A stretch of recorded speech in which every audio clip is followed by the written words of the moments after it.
few hours ago. We've already done an initial walk around the expo. A lot of really cool bar stuff going on.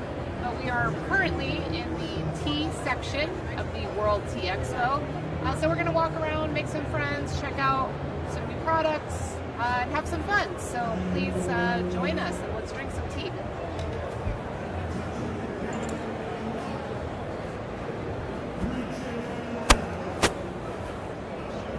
We'll go hang out with our friends. Let's go hang out with our friends at the tea bar first. I was like, no, that's not what I want. It's not too crowded around here. We got a good friend over here. Hello.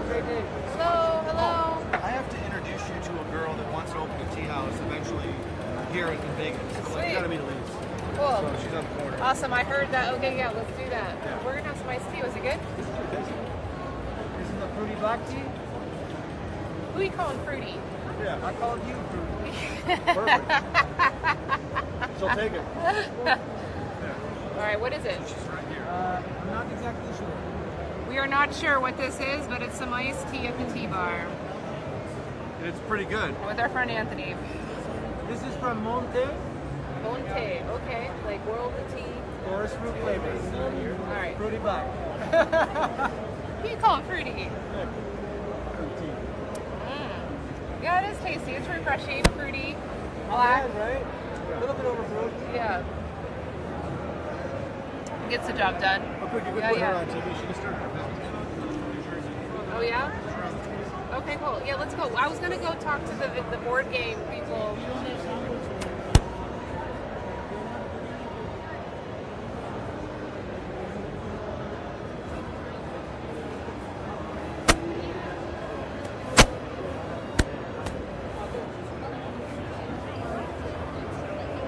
Oh, she has started. Yeah, we were talking to her earlier. I wanted to take it to their game. Have you seen it? Yeah, I just walked by earlier. I don't know much about it. Yeah, he's gonna give us a little demo. So they did a Kickstarter. I'm sure he'll give us all the details. Maybe a puzzle or something. Yeah. Hello, Rowdy. Was that a karaoke booth? Daniel, yeah. Katsuma. It's not Keizamapa. It's close to Keizama. Historically. Yeah. From Neustadt or the Mainz by Mannheim. Yeah, So.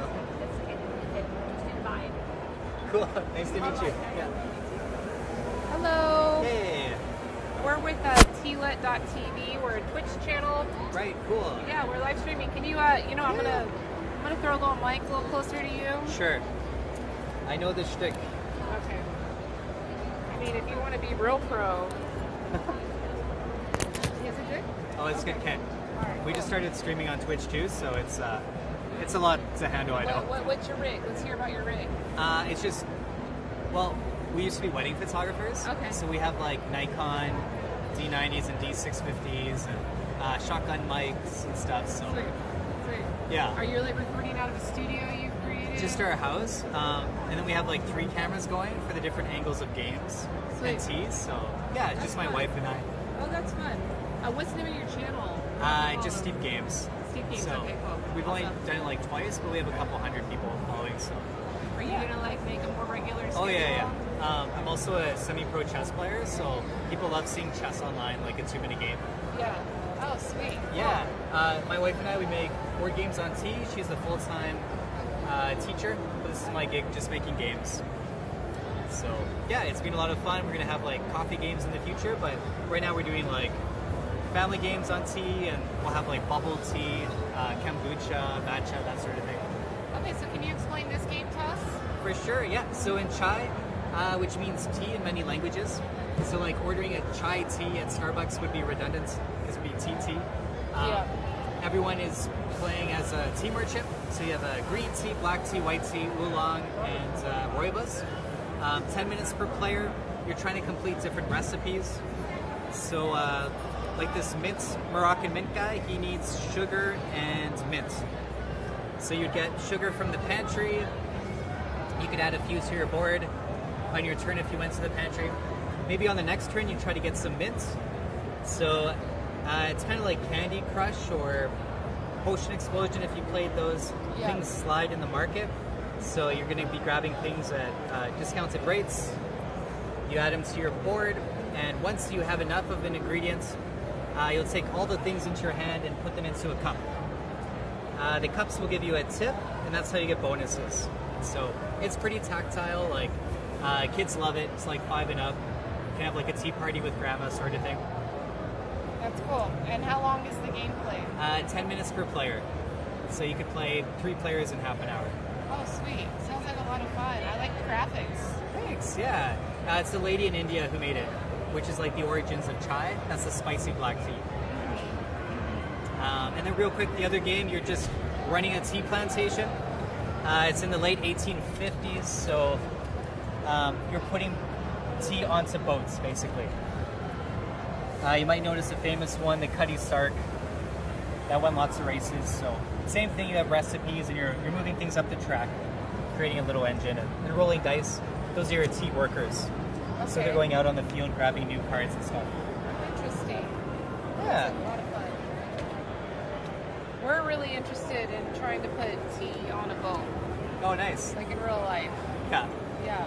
Like So it's for kinda cruises or just importing it from China? For or- importing. Yeah, because container ships, container ship industry Yes. makes up about 12% of our complete carbon emissions in the world. Totally. And now they're super expensive. Like I rented a container last year, it was $4,000. Now it's 14,000. Yeah, So there's got to be better ways. yeah.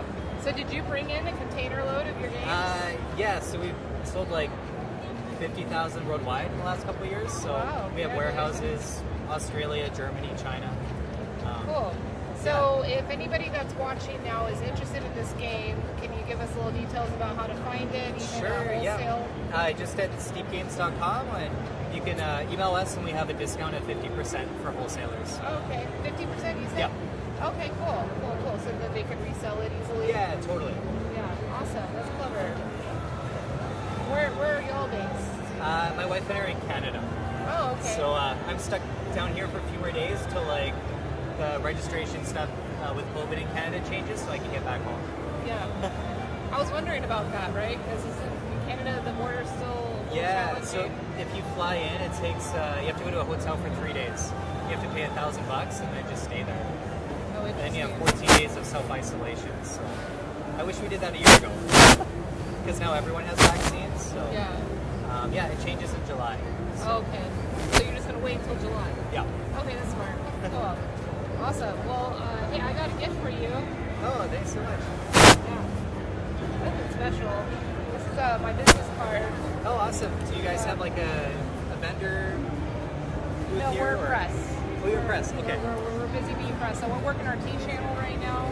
Awesome. But Yeah, we I'll give you a follow. We do wholesale business. So we have like a software company that's a supply chain platform between independent tea farmers and Oh, you tea do? business Okay. buyers. Yeah. We sometimes have a booth, Yeah. but we really wanted to focus in on the content and helping bring Right. more people to the expo through our live streams. So Cool. we're focused on it, but we're based here in Las Vegas. My Okay. warehouse is just like a mile down the street. The address Nice. is here, and we Okay. are hosting massive, awesome tea parties tonight and tomorrow night. You're welcome to join. Okay. Yeah, I'll shoot you an email too, because Yep. we offer below 50% if you do distribution to like tea companies and stuff. So- Okay, cool, awesome. Yeah. Well, we always like supporting other small, great businesses. So, Awesome. yeah, let's talk about that. Come Okay, to the event. it's, and meet Elise, people. right? That's me, Elise. Okay, Yeah, my perfect. phone number's there, and then the address is very close. It's only Okay. like a mile away. Awesome. Thanks so After much. 8 o'clock. Yeah. Okay. Yeah. Bring friends too. You're welcome to bring friends. Okay. It's a big party. It's the unofficial after party. At 3 o'clock. Well, yeah, we're working, right? Because there's like a food festival going on, right? Oh yeah, if you have tickets or something. Yeah. Well, we're trying to, capture all of the Right. all the stories. Where's it at? I don't know. I think Okay. it's just Or in the your front. 3 o'clock thing. The 3 o'clock thing? Yeah, the thing that you're running. Oh, 8 o'clock? Oh, 8 o'clock. You said Okay. 8. Yeah. Yeah. After at 8. Yeah. That's why I got confused. I'm like 3 o'clock. No, we're here till 8. Perfect. Cool. Thanks so much. Yeah, Really thank appreciate you it. for the intro to the awesome game. Hey, if you come to the party, if you bring a copy, maybe you can play it. You can For sure. We'll give you a nice clean table to play. Cool. Thank you so Yeah. much. Yeah, thank you. Have a good show.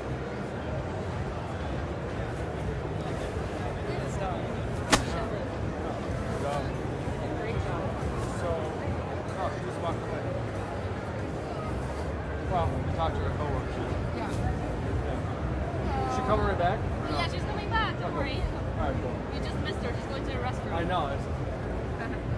Are you just helping out, or is this? No, this is my company. Okay, is your company? Hold on. What's your name? I'm Kelly. Ellie. My name is Elise. Nice to meet you. We are live streaming to a tea channel, so no need to be nervous. It's, Oh, okay, it's no normal. problem. Just be pretend like the camera's not even here. Actually, I'll let these folks come in. If you want to sample some tea, you're welcome. Yeah, that's So- with my partner because we're co-owning Golden Okay. Lake Tea. My partner Amy, she'll be right back. She's in the restroom. Okay, well, would you like to give a little introduction to what Sure. we're doing? Hi, my name is Kelly. This is Golden Lake Tea. We're based in New Jersey, but we are a Chinese tea supplier. And our teas are developed by Harvard PhD, as well as PhDs in the South China Agricultural University. Oh, wow. Yeah. So, what do you mean they were developed? Are these special cultivars that were developed, or a special process? The cultivars as well as the processing. So traditional Chinese processing methods. That's why when you see the tea leaves, they're very much whole and intact. No breakage because we're processing everything by hand. And our rose black tea, for example, we process fresh tea leaves with fresh rose petals, and that gives us a really seamless infusion. So that's what gives it the flavor. And then we also have jasmine green tea, which is another floral tea. We use 30% more jasmine than competitors. And then our bestseller is, of course, the ruby black tea. This is so this tea we made using hopper insects. So when the insects bite the leaves, it creates a chemical reaction that gives it this sweet flavor. So this one, as well as the sky red oolong, which you can call Oriental Beauty, that's what we use. Cool. And where is all this processing happening? Where's the tea coming from? So we have location farms in Yunnan. Whole green tea was a study that was done. It was a cultivar. It was a cultivar that gives it the purple hue. Don't quote me on this because I think it might have something to do with processing as well. But there is black purple tea, green purple tea, and purple oolong tea as well. Yeah. Purple is a popular new trend. Yeah, I think it's an emerging new trend. Yeah, but that's something we're working on right now. The purple tea. Cool. Awesome. Is this your first year at World Tea Expo? Very first year. We're a brand new company in America and China. These teas already won awards. These teas are selling perfectly fine without us in China. But this is the first time we're introducing it to America. Yeah. So y'all are just trying to expand into the U.S. market. That's great. Awesome. We're in New Jersey. We started in East Brunswick, but we also have an office in Jersey City now, and we're trying to make a tea house in Vegas. In Vegas. Traditional Chinese tea house. Interesting. There's many in New York. Yeah. So I'm based in Las Vegas, and I have a tea house here in Las Vegas. Oh, incredible! Yeah. So what teas do you serve in Las Vegas? Tea from all over the world. So the software that we've been working on over the past decade, associated with this channel that we're streaming for, is a B2B marketplace between independent tea growers and tea business buyers. So we handle large-scale supply chain, but we do focus on like handmade teas because those are the ones that return the most to the farmers and the land. But we're not focused on retail.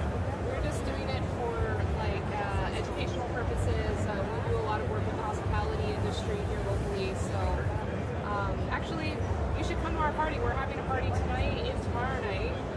The address is here, and this is for you. This is my business card. Oh, this is your business card? Yeah. Incredible! I love this. I love this so much. Such a good idea.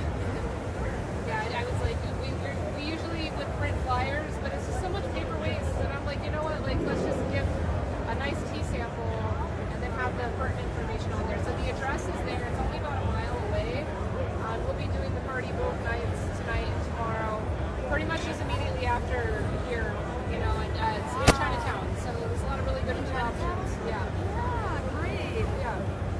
We'd love to hear more more about your tea house here in Las Vegas. Yeah, this is incredible. So, you're distributing matcha from Japan. We distribute all types of tea. Wow. Right? Tea from all over the world. Everything exclusively from small family farms. Small family farms, yeah. We work with specific farms in China as well. They produce in very small batches and quantities because you can't control quality if you make it too expansive. Yeah. But the downside to that is when you're trying to sell the teas, you're not going to be able to sell to everyone. They prioritize the locals, and then we can't, as international buyers, for the most part, we can't really get our hands in there. But we have connections with the farms, so we're able to provide somewhat of a concierge service for our clients that really want to get the best tea that money can buy, especially in China. Yellow tea is really rare. White teas. Yeah, it is. It's rare, and it's going to become even more rare. You know, the supply chain is really hampered right now. The fresh teas, a little bit delayed, a little bit expensive to ship. Yeah, it's a challenge. It's a challenge. Oh, but this is my business partner, co-owner, Amy. Nice to meet you. Nice to meet you, Elise. Elise. Oh, hey. Yeah, I was just learning about your company and your partner here. Yeah, we're streaming right now, so just full consent. No, you're good. You're kind of famous, so you know. You guys are you both are mic'd up. Are you recording something or? Yeah, sometimes we do because we're going to be posting everything online as well because we have our own social media accounts. Oh, We have a sweet. YouTube channel. We also have an Instagram account as well. We took a pause on the YouTube because we wanted to focus on the business itself, and then we're going to go back into it. So we wanted to record everything so that the customers know exactly what we're doing and how it's going. Oh, cool. But just like you guys, we're all about the education and experience. We're working with so many scholars to give that to people. No, it's great stuff. I don't know how much she told you, so I don't want to repeat everything either. No, well, I heard something really interesting that you want to open a tea house in Las Vegas. Because I have a tea house in Las Vegas. Really? Yeah, well, I have a tea warehouse, so that's a lot of the videos that we've been producing over the years is like National Geographic storytelling of the communities, and then we license that out to all of the buyers. That is so cool. Yeah, I'm not even no, kidding. it's- Like that is amazing, and like that's so interesting to hear too. And like especially that, did you also start off small, or like you know how to? If you don't mind me asking, I know it's about us, but like what's your story? Like I would love to know. Yeah, as a startup. Yeah, I started out as a startup. This is my brother and I. He kind of came on within the first couple of months. Yeah. We did get a very early venture capital investment from a really prominent Silicon Valley investor. We spent time with them, kind of learning about online marketing. But over the years, we realized that the bootstrapping is much more what we're doing because, like, it's a lot of roots that you have to build. Keep it creative. I'm not going to tell you great news. I'm already 10 years into it, and like, I'm excited, but we're doing the work, and it's just good to do the work. I'm grateful to have been exposed to tea so early on and able to share that with others. And you know, the business opportunities are just going to grow and grow because the industry or the market is just becoming so much more educated than they were when we first started. Yeah, I mean, that I guess that's a lot. But new starting up is like, how did you start and how did you get big or what happened? And it's like, none of those things happened, you know, like it takes a lot of time. Yeah, like any entrepreneur that's like jumped into this industry with this ambition that they're going to raise $19 million and it's definitely not. Yeah, that We've been working for a year and a half. it doesn't work for this industry. It's slow and steady, but it's also satisfying. Yeah, it is. So just enjoy the network you build, the people you meet. But you know, if you're going to be spending some time here in Vegas, you always reach out to us. I know. I wish I knew earlier because we've been here since I think. Oh no, we had a delayed flight, so we got here like early Sunday morning. I see. Yeah, it was a mess. But no, if I had known earlier, I would have definitely gone. Like, let's see if we can go there before we head Yeah, out. well, we're throwing some parties tonight, tomorrow night.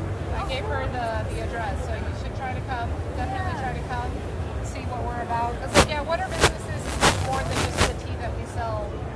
Or, No, I feel like this is an industry where everybody networks and we're all like, I feel like I've already met people that are like, oh yeah, I know this person or I know this person. It's like, come on. Like, we never knew that.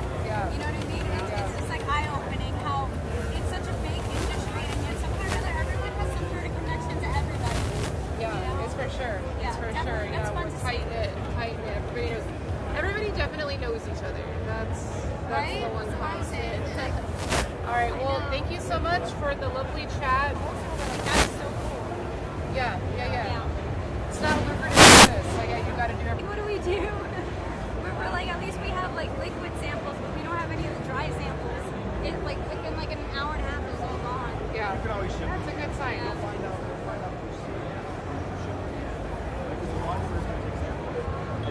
Would you like to try anything? Okay. So we All right, ladies. Thank you.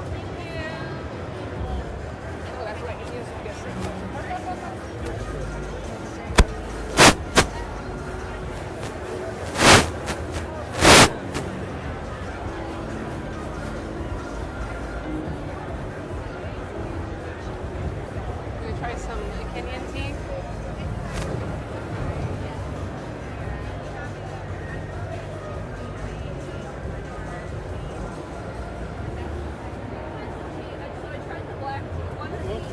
No, I tried it. It was delicious. Green tea with lemon. Yeah. Huh? Green tea lemon. Green tea lemon and then And this one is passion lemon. okay. This one is pineapple mango. And this one is ginger lemon. Can I try the pineapple mango, please?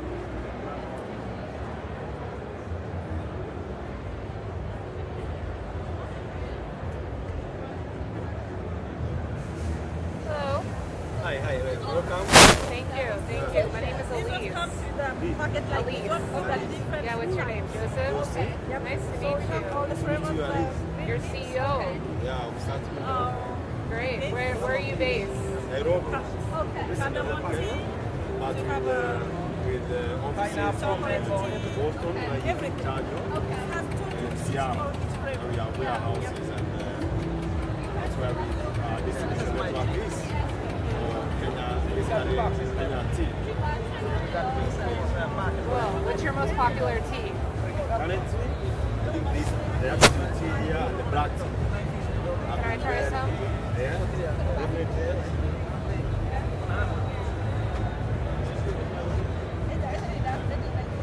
So is this like an Orthodox or is this a CTC?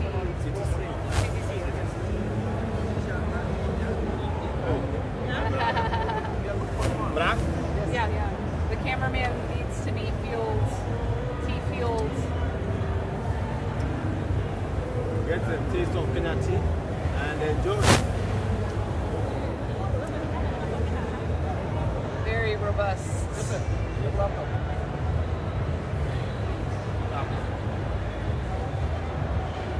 So tell me a little bit about the garden or the factory where the teas come from. The process? The farm, the Basically, our company, we are basically farmers. We are also aggregators. Okay. Because you know the demand for tea in the world is big. We cannot be able to produce for the whole world. Therefore, we can get a support system where we get it from farmers and of course from companies starting. You know, Kenya tea is basically manufactured by small scale holders. And we have an organized system of how the production and marketing is done. Once the small scale holders produce the tea, they are arranged in some form of cooperative society movement. When they take their tea to the industry, in the cooperative movement, which is now becomes a mass movement, where they all aggregate to have their tea in quantities, of course, for the purposes of economies of scale. We come up with a movement which we call our cooperative society. Then the cooperative society goes a step further, come up with a factory where the tea is processed, value added, and packaged. yeah. And I think I can show you an example of Kenya tea. No. That roast. So most of Kenyan consumers consume roast teas. Most of Kenyan households consume roast tea, which is basically comes from, for example, this from Imenti Premium. Imenti is a factory. It's a factory. This is a factory, but equally from a cooperative society. A factory that has come up from a factory, from a cooperative society that now processes the tea. Okay. On another arrangement, the factories sell their tea in the auction. We we have some government regulation, Okay. of course, to basically This one is a lemon protect farmers, green tea.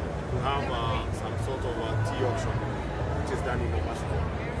So that's where the exporters like us, we buy, and of course we can sell to overseas customers who want those teas, or equally those who want to process. They are also able to buy from the auction, from the factories, and they process the tea.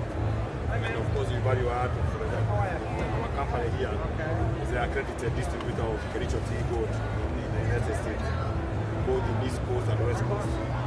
So that's how the tea process comes in, and then it reaches the market. Most of the tea in Kenya is basically grown in high altitude, on the eastern of Rift Valley and the western of Rift Valley. But most of this company, most of the richest tea is from the east of Rift Valley, around central Kenya, Mount Kenya region, high altitude. It's higher altitude. Yes, high altitude. And of course, we produce high quality. Of course, there are issues of quality, high quality tea, and fine. People say that it's very fine. Of course, I also consume. Yeah, I know this tea And is pretty good. for example, for me, I grew up in a tea growing zone, the Muru, because we have a former white highland, which we basically continue to produce tea to date. So that's how the tea is produced and marketed in our country. Yeah. And we are here basically to now to really promote it and then basically push for the consumption of that tea in our market. Yeah. Very cool. So you said something about the auctions being in place to protect the farmers. Yes. How does that work? Can you explain a little bit more? Tea. That one is a It's lemon quite amazing that tea is a political crop in Kenya. A heavy political crop. It can decide the fate. Political crop. It's a political crop. It can decide the fate of whoever becomes the head of state. Interesting. Yes. Because 90% of all farmers who are small scale farmers with 1 hectare and below forms 70% of tea growers and producers. So it's basically a very key emotive issue. When you see agriculture products over there over many years, they suffer from fluctuations in the oil prices, and it has an effect to the farmers. And you see, most of those households that produce farm tea are basically the breadwinners.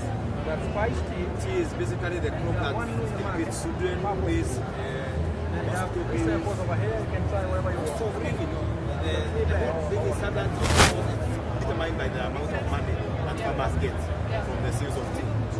So basically, when the farmer is not happy, the government, because the government has been put there by the people, they have to come in and try to intervene. Of course, there have been issues of exploitation by middlemen, buying tea at a lower price and going to sell it at premium. So that's how now the government comes in to protect. So we have an auction, a tea auction, which is basically regulated by an act of parliament. In fact, recently, there have been some regulations by government trying basically to really regulate the operations of the Kenya Tea Development Authority, which is basically was a government agency, but now in the private hands. Government is trying now basically to come basically boost the prices of tea, of course, to have something like a minimum guaranteed price.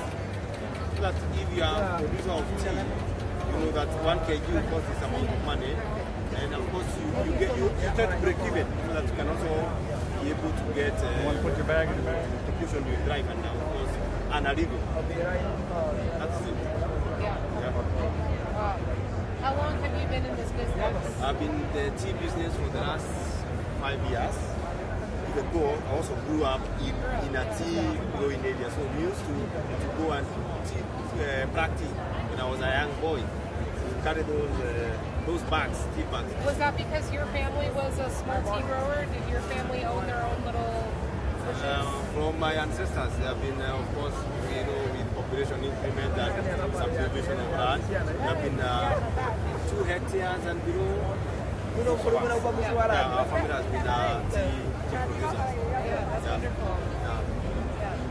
So it's something that we have grown up with.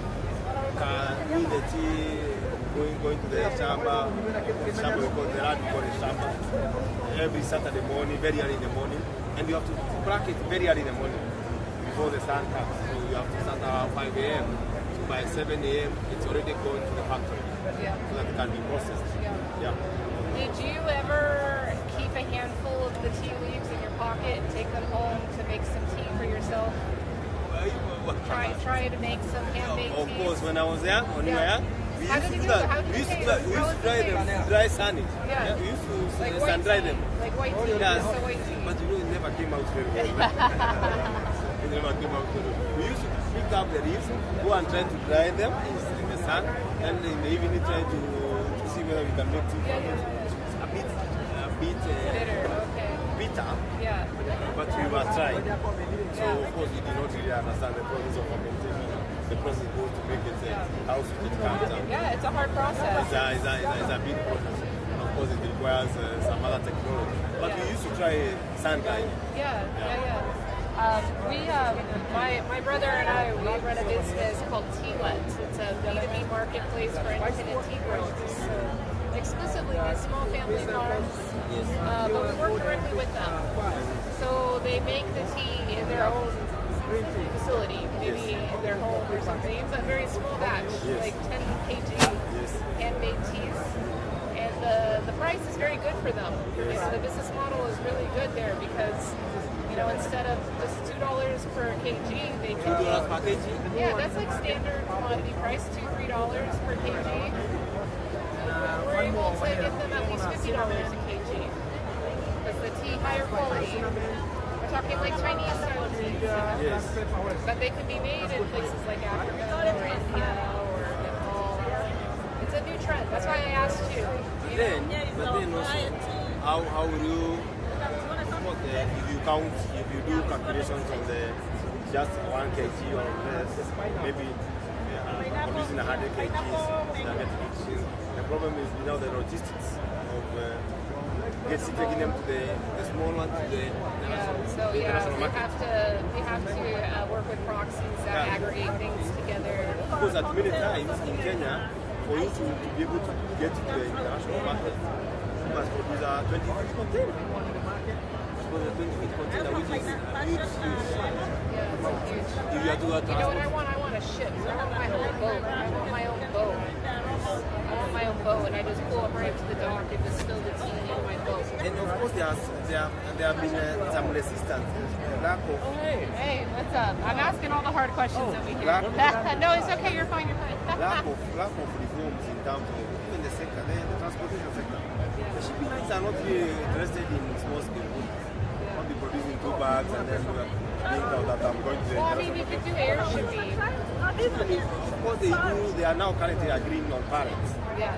But you see, if you have an international customer who wants his or her tea tomorrow or the next other day, you must aggregate somewhere then to get a pallet so that you can be able to transport into the ship.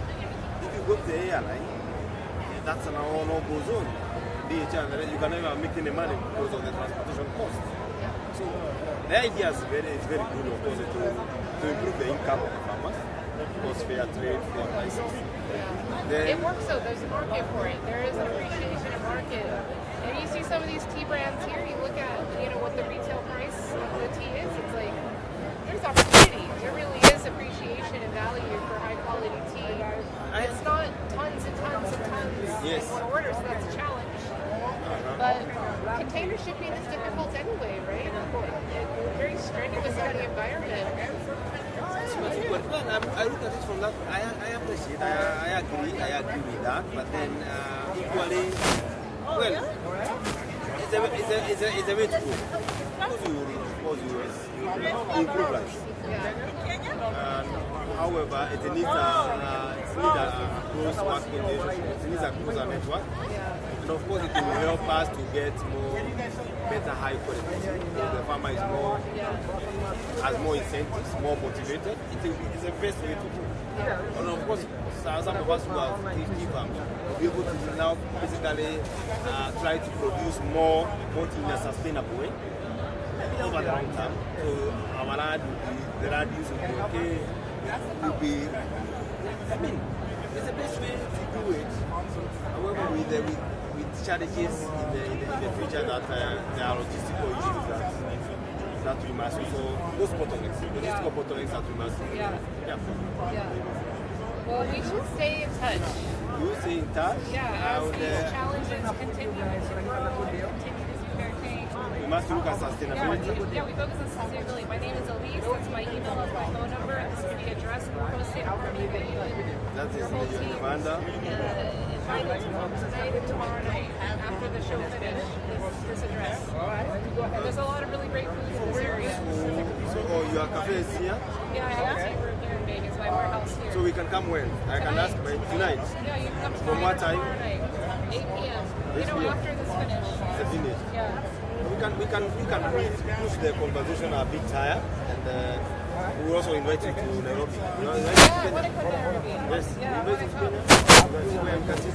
Right, yeah, I want to come. I want to do more work in Africa because there's so much tea there. And Yes, there's so many so people. much tea and very good people. Yeah, right. Very good people, very wonderful. And every family in Nairobi, in Kenya, every household. Or Seattle. Seattle. Based in Washington, Seattle. Yes. And his brother here is based in Boston, trying to come up building up a business machine.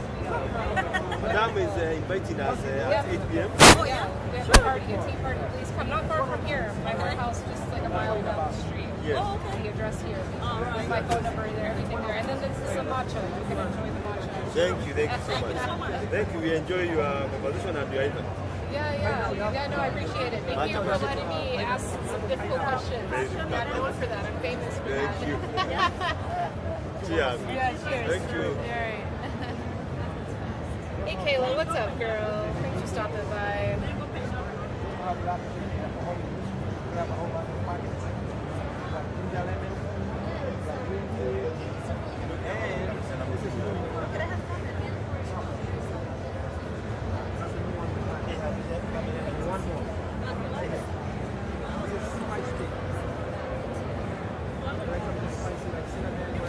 We can share.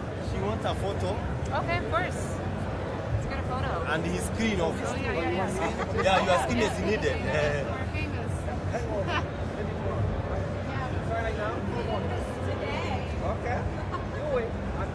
Or should you have done with our banner? I don't know. Maybe. Yeah, with the better. He has asked me very difficult questions.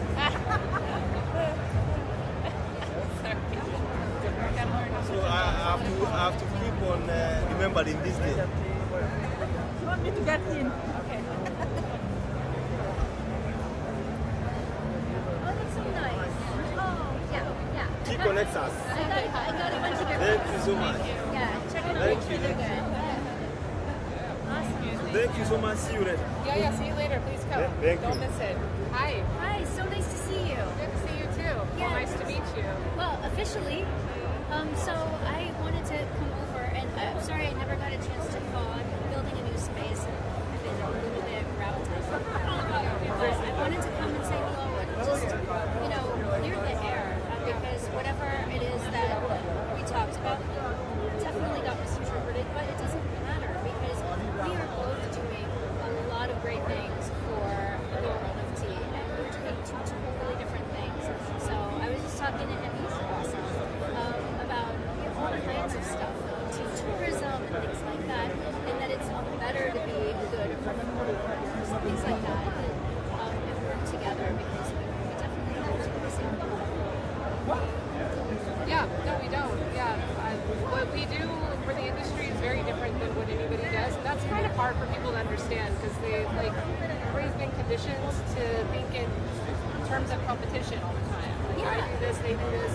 We do different things, but Different things. I'm trying to provide a very convenient, efficient, environmentally friendly, economies of scale associated supply chain that everybody has use of, So if you ever need use of, you're welcome to use it just like everybody else. And that's what I was trying to say.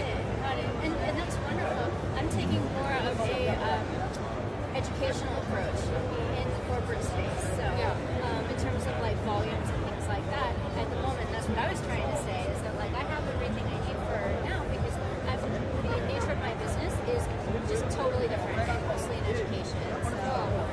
if you ever need new tea, which hopefully you do, because that means the tea is selling. You know, it's like my whole goal in the business, and we're working with the farmers and supporting the industry, is creating a viable distribution opportunity for them versus just like making them famous. Because like making them famous is great, like educating the world about their stories and what's going on is great, but like actually giving them like a solid, consistent, sustainable supply chain that they can distribute their teas at the good best price versus what they currently have available to them, which I'm sure you know about how difficult, I'd say the best for tea. It's difficult for a farmer to succeed in, you know, so my whole ethos is about bringing everybody together, especially like smaller businesses that are the ones putting the work in for educating. Shipping in like 2 kilos of tea at a time from India is very costly, and it's like the only one who actually ends up winning is FedEx or EMS out of that deal. So that's something I want to like try to let people know about, that if we bring all our resources together, we can actually make this like a viable, competitive, source. And most of our clients, they only buy like a kilo at a time, 500 grams at a time, but at least like they don't have to worry about importing it themselves or traveling. I mean, that's one thing, you can travel physically and pick it up and put it in your luggage, but are you going to do that like every 3 months? Some people do. It's kind of feasible right now just with how expensive shipping has gotten in this moment with the pandemic, but that's all I meant. But yeah, it's like I've been doing this for 10 years now, and in the beginning I just like opened to everybody and anything, especially in India, and got burned by a lot of dishonest people. So that's why that happened to you. it happens though. It's not like, it just happens. It happens. People say they have one intention and they want to support you in that intention, and then you come to find out that they're just supporting themselves or their own initiative. Whatever the case. Yeah, it happens. And so that's why like I have a boundary and I have to like communicate. I was just trying to communicate it to you, but there was no like negative feelings. It's just I have to quickly communicate a boundary now. It's been 10 years. I hate to use the word jaded because I'm not there yet. I'm genuinely not there yet. But definitely understanding boundaries, and that's all I was trying to communicate. But yeah, I mean, everybody is working together, right? Yeah, we're all doing different things. So some of the different things that I do, I provide a 20-week deep dive courses in tea for people who want a career in the beverage industry. It has a heavy tea, but tea. Yeah. I'm happy. Yeah. I mean, however they get it, I'm really happy. So yeah, and more in tea tourism as well. So I've already completed my first tour in 2020 early, and I've got people lined up just as soon as India opens. So I'm going to India on the regular. I married an Assamese man, so our Indian wedding is over there, and hopefully this spring. It might be the fall. He's saying summer. I don't want to go over there in the summer, but It's nice and warm. Refreshing. It's refreshing. Especially in Assam. All muggy from the monsoon season. So I fully support your vision because it is really fantastic. I'm never going to bring in container loads of tea. That's just We should though, because that supports the farmer. That gets them excited. yeah. That gets them super excited. They're like, oh, you're going to pay $50 a kilo and it's a whole container? Hell yeah. I mean, Let's do it. That's my goal. I feel like the more that I can help generate demand, that it's like it's then that's like the next step. So I'm all about like building demand, and I'm so happy that you can supply the supply. And yes, I love to supply people, but that's not my focus. It's really educating more and more people about why and how to buy tea. Awesome. So yeah, and everything's relative too. I mean, the kind of teas that I get, I don't expect people to drink those all the time. Like people like novelty, they want different flavors, they want different styles. So great. Yeah. There's plenty of room. And that was what I was trying to say, is that like I don't have like a competitive thing. The industry in the US is such in its baby nascent stages that like I just am like just educate people. Yeah. So I'm pretty good on that. So I'm really happy for you, and I just want you to know I'm really happy for you. Thank you. I appreciate And it. happy to anything that we can do to help our farmers over there. Yeah. We can do. Did you give her a thingy? So you should come to our party. The address is here. Party? Yeah. Thank you. tonight and tomorrow night after the show finishes. So the address is here, my number, my contact is all there, and then there's some options. So much. I'm pretty sure you won't lose this. I am not going to lose this. Not at all. This is gorgeous. I'm not going to, I'll come tonight because there's actually another conference happening right now called the Global Summit for All Things Food. And I'm speaking there tomorrow as well. So I won't be back tomorrow because I'm at that conference. But I am definitely excited to come out tonight. Yeah, come out tonight and bring somebody with you if you're having dinner with someone or something. Yeah, we have plenty of space. Oh, great. So is this a hotel or is this a It's a a cafe? warehouse. It's a warehouse. Yeah, but my tea room is in my warehouse. Oh, great. Yeah, everything is in my warehouse, and the We're all party's gonna there. be in the warehouse. And there's like an antique liquidation sale going on right now. So cool. I don't know if you're into like beautiful, fancy porcelain chinaware. I mean, look at me. Okay, yeah, you're gonna like I mean, it. look at You're gonna me. like it. Yeah, You're gonna I'm like sure. it. I'm sure I'll find Yeah, something. it's like a fire sale. I mean, this stuff is totally outside of the range of what we usually work with as far as teaware, but my friend had a business and he went out. This is all like the samples from his showroom. There's like thousands of pieces. They're all like hand-painted gold, platinum, like special glazed in France. Like they were made in Malaysia, then glazed and fired in I know diplomats. Yeah, those are actually really nice. So I'll think about that because my new place is right across from the Ohio State House. Like you can see it from. I'm on the 13th floor. You can actually hold your cup and see the State House. Wow. So it's kind of like a good location. Oh, interesting. Well, maybe you could have a little bit of an antique liquidation spot in your place. You know what? I am 1,000% open to that. Oh, let's talk about it. Just Yeah. come check the stuff out and we can talk. We got boxes. Like we got like we're even thinking about doing just like a grab box. Like just whatever's in this box is yours. Like I hope you have a wonderful rest of the show. I'm so glad that I got to come see you. Yeah. And I'm We got a glad chat. to chat with you too. What's your name actually?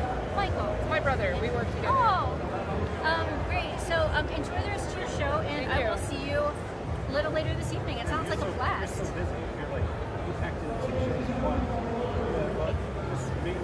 Well, you know what? It just so happened I got that other show first. And I called the World Tea thing, and I'm like, oh, I'm already going to be in Vegas too. Is the Denver thing happening? Because I applied to speak. And they're like, yeah, we want you to speak, but we've moved it to Vegas. And I'm like, oh, are you kidding me? So I actually got the Indian consulate to pay for me to come for this whole week so I could do both. And so I'm just like happy to be here. So I'll definitely come see you tonight. Yeah, So, yeah, great. We'll see you then. Thank you so much. Thanks. All right. All right. Let's get it. This one. I'm all adjusted now. Yes, please. Did we meet yesterday? You tried our hot tea? Yes, Upstairs? correct. Yes. I had a red shirt on yesterday. We met a couple of years ago at the Fancy Food Show. You look fun. Okay. Yeah. I Was think that it the last It in was 2 person? years ago. Yeah. Yeah, this is the last one. Yeah, 'cause last year's got canceled. But you did not have the sparkling product 2 years ago. Sure, we didn't have the kegs? Well, we had a keg of it. We were sampling, Okay. but we may not have had the cans yet. Yeah, maybe it was just I don't know. But yeah, we did. We won the Sophie Award. This was last year, 2020. Would you like to try all four? please. This is our pure platinum. It's white tea with ginger. Sure.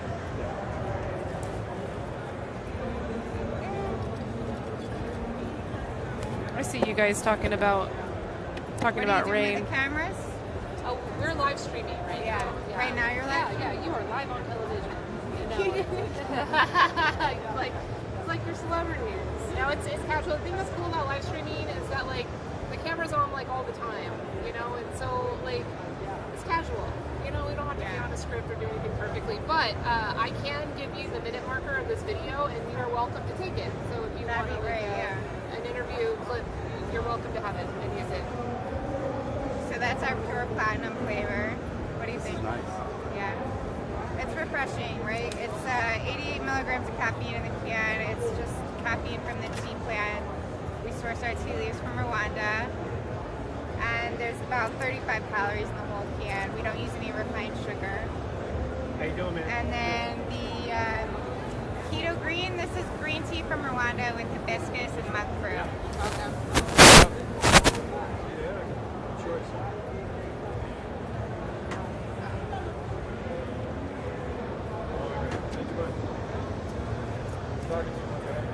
I know, right? All day. You hear yourself in your head. Thank you so much. So, do you have some tea leaves today? Are those tea leaves there? Yeah, so this is the hot tea we're serving upstairs. This is the silver needle. So that's the full leaf. It's twisted and oxidized, and that's what we use in our original recipe and the platinum recipe. It's actually pretty good on salads.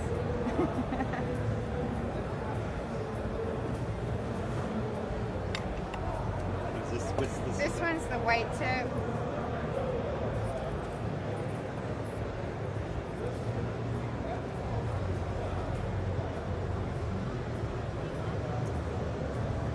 So it's a little smaller, but that's really the tip of the plant.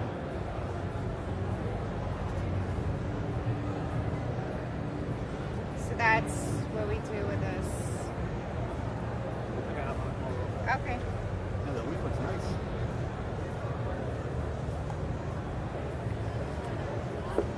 And then our Harvest Gold is made with apple juice and black tea. It's a little sweeter. This is what our kids drink every day at home. Sweet, refreshing. Yeah, it's really hydrating. I like that after a workout.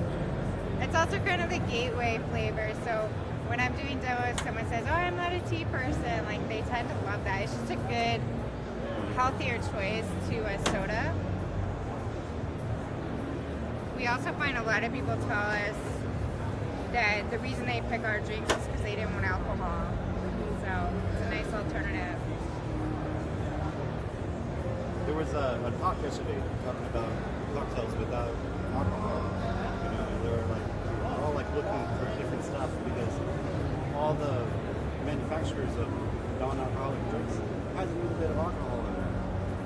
Isn't that weird? It's weird, and it was like what they were saying was it's a distributor licensing issue. Yeah. Is that once you have a liquor license distribution, you can only distribute liquor. I know. We had a brewery that wanted to distribute our keg because we have this in kegs. Yeah. So we were going to put our kegs on their truck to take us across the state. And then we almost had it done, and then it was a legal thing, like because they carry beer, they couldn't carry our. You'd think it'd be the other way around, right? Yeah. So it needs to It's be a fixed. liability. There needs to be fixed so Yeah. you can distribute drinks with no alcohol Yeah. to bars and Yeah. through that normal distribution channel. Because for me, like, I'm in recovery. I've been sober 15 years. Yeah. I'm not gonna have something with even a little bit of alcohol. Like, that's just, and it's not honest. It's not, if I'm going out and I want an alcohol-free option, it doesn't mean I want 3% alcohol. And that's what opened up a one discussion in the talk. I would have loved to be there. Someone brought that up was so you're seeing the exact story. Yeah. And it was like, how are you guys going to guarantee that there's no alcohol in it? It's like you guys are promoting a false product. Yeah, it could be triggering for someone. I mean, people have allergies. I can't even drink kombucha. Wow. Wow. Yeah, but we do. I think we have, like, Anheuser-Busch. There are some distributors. I don't know how they manage to do that, but I think they pick up non-alc sometimes. They're definitely acquiring non-alc brands for their portfolio. All right, you have one more to try, I think. Cool. This was refreshing stuff. Original. This is with our black OP1 tea from Rwanda and some silver needles in that as well, and lemon juice. That's the Sophie winner, so that was the 2020 award that we received on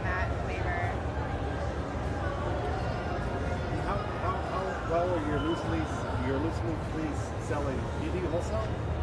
We do wholesale and retail, yeah. I mean, mainly our retail's online, but we have a good wholesale program. We usually go direct to the retailer for that. Yeah, last year I would say our green tea was the best seller. We also are seeing, we do have one herbal now. Partnered with women in Rwanda to start an herbal farm. And so we share ownership of that, and they're growing lemongrass, ostra, tulsi, holy basil. So this is our tulsi, lemongrass, ostra blend. So I think we'll have that hot tomorrow morning. Do you want to try the classic? Sure.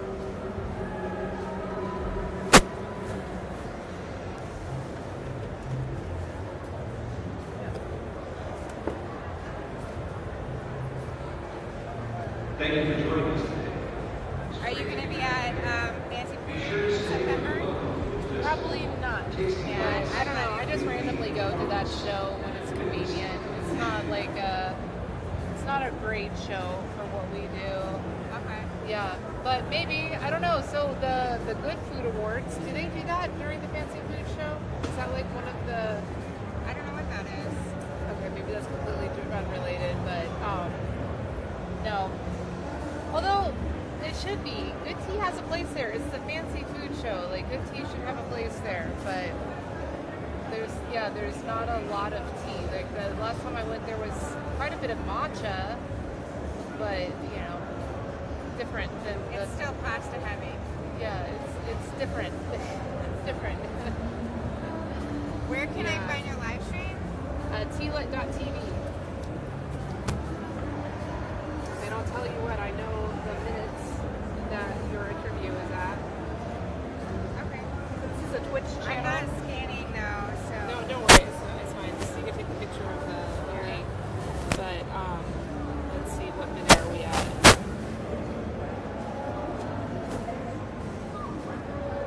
Is it on Instagram or on your website?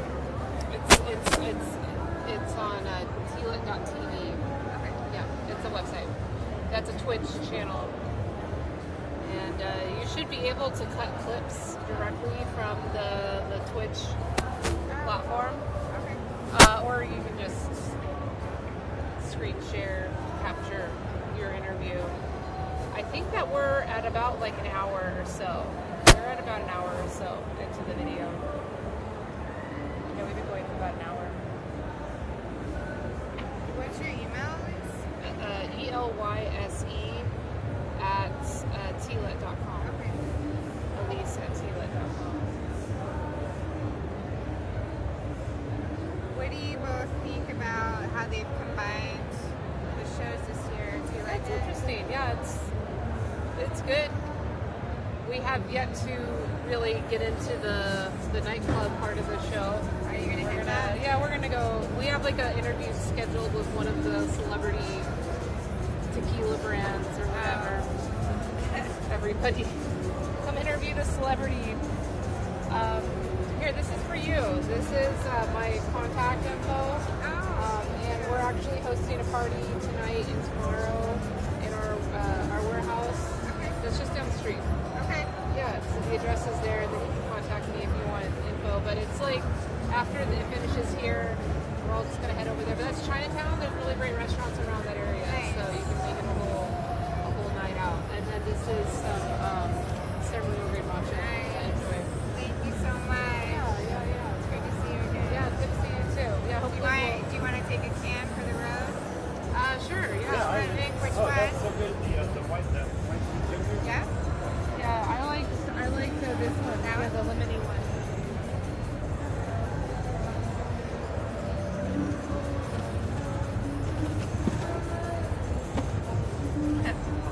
You're welcome. Oh, thank you. Yeah. So can I get this on app? Can you sell this online?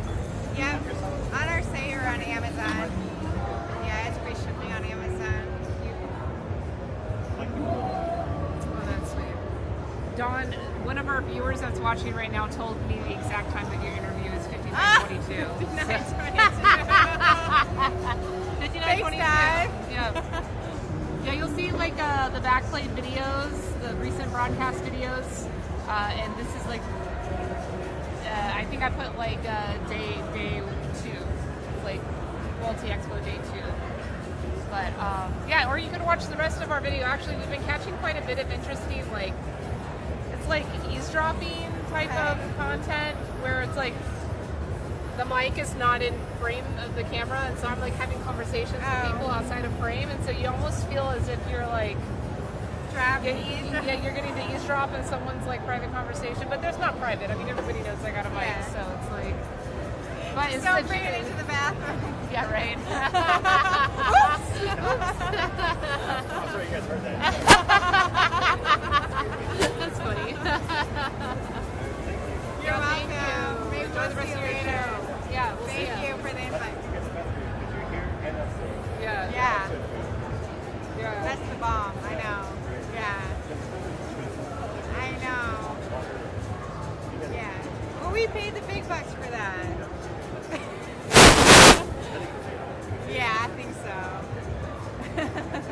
Thank you guys. All right. Bye.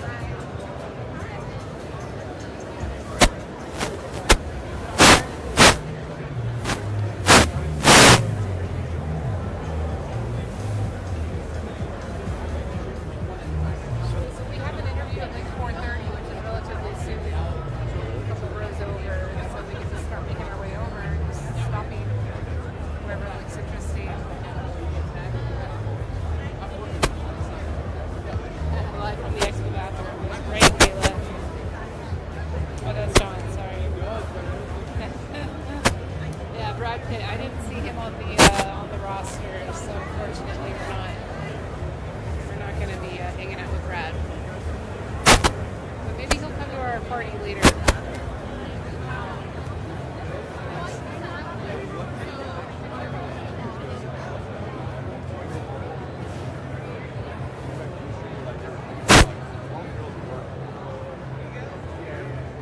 This is Flywood.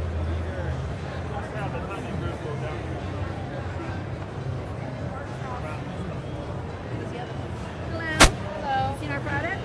What is it? It is a lid that fits on disposable cups, made in the USA of recycled plastic. Basically, you take the lid fits on any cup. You're not videoing, right? We are. Yeah, we're live streaming. Yeah. You can get out of the frame. Yeah, we're live streaming. We're live streaming. I'll let him do it. He's so much Give us the demo, please. You want to see the video?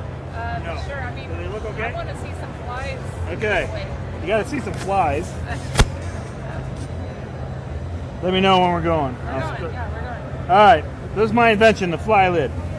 So it's just basically a regular lid, funnel molded into it, has ventilation slits on the top, and it has steps on the side, so it fit on any disposable cup.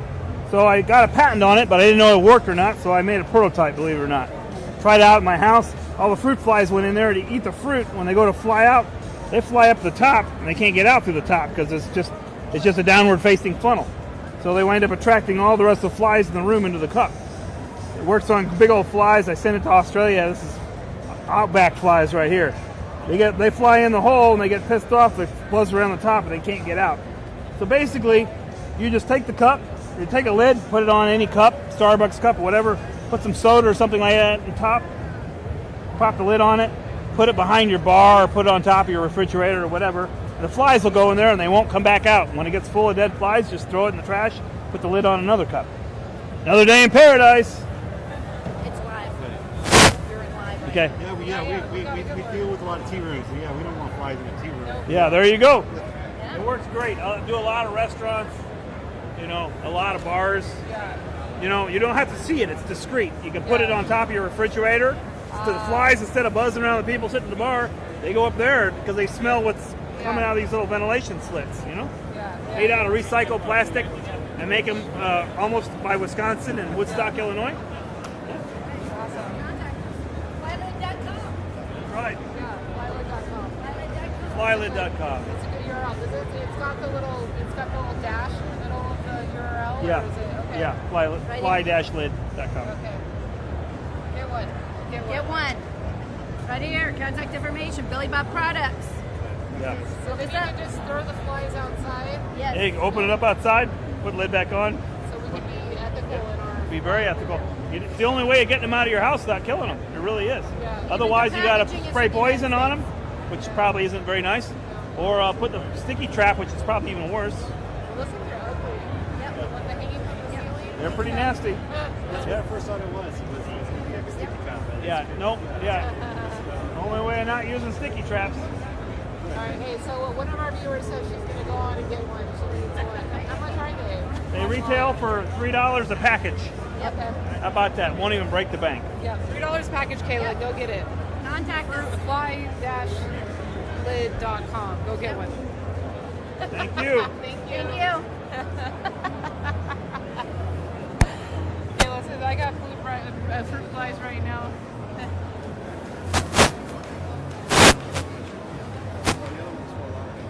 Hello.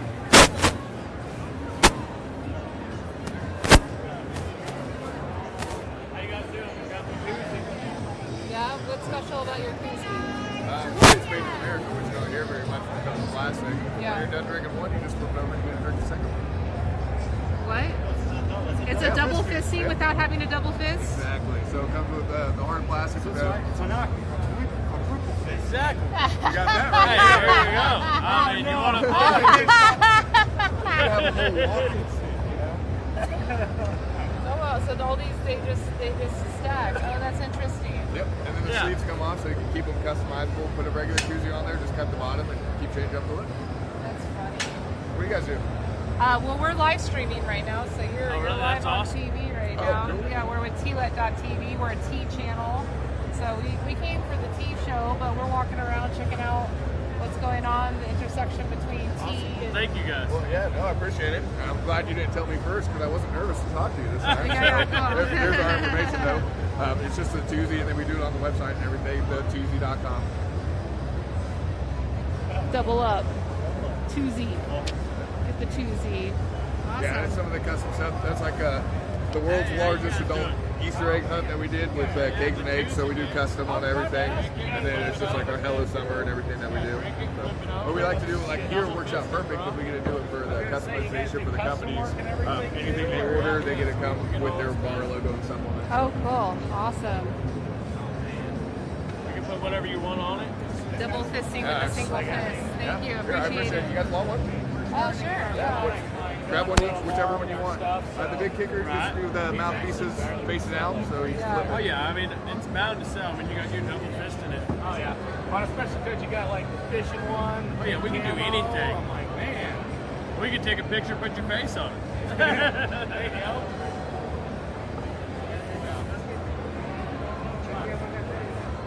This is like the Princess Hunter.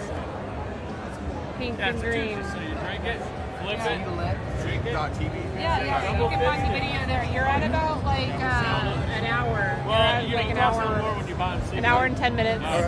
So it's just TEALET.tv. Yeah, it's a Twitch channel. I just kind of want one. Yeah, you're welcome to use it. Your little pitch, yeah. Thank you so much. Yeah, I yeah, appreciate thank it. you.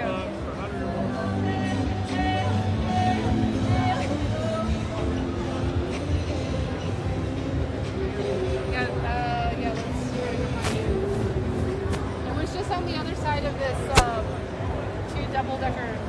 Try to go up there. We got 10 minutes, so that's perfect. Yeah, you can try to go up there.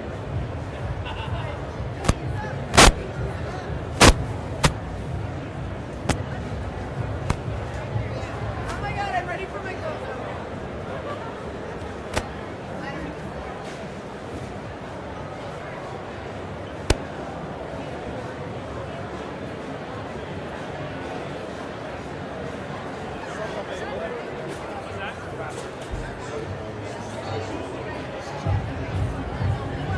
Okay. Yeah, we don't have time. Okay. Cool. Should we try to go do a demo over here? Oh, that'd be awesome. You got a long day. So you guys looking great. I'll fall down somewhere. I don't know where it's going to be, but I'm down. I'm all picking up all day. It's like they're doing pizza. You guys are doing awesome. Really good. How are you? Good. You ready for a cocktail? Sure, but can I make a special request for the cocktail? matcha cocktail. Okay, you want to bring me some matcha? It's right there. It's for you. This is for you. But you want me to make the matcha and then make a cocktail with it? Yeah, you need to do that. Sure. Awesome. Be back in like 15 minutes. 15 minutes. Well, I'll help you. I'm a little bit of a tea expert, so I'll help you make the matcha. Okay, you want to make it for me? Yeah, I'll make it for you. There we go. That's great. Thank you. That was easy. What's your name? Bob. Bob Elise. Nice to meet you. We are live stream. Yeah, so this is a live feed to our tea channel. We are a tea channel. Cool. Yeah, we came for the tea shows, hence the matcha. Yeah.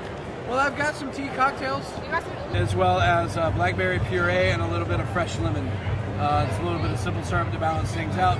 It's really, really delicious. We over steeped it a little bit to pull some of those bitter notes out. So the tannins are definitely present in there, and I think it's really delicious.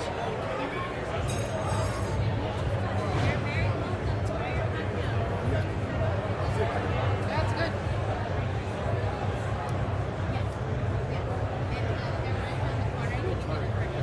Yeah. But the tea does come through. Okay, next. Yeah, let's try another one. Thank you.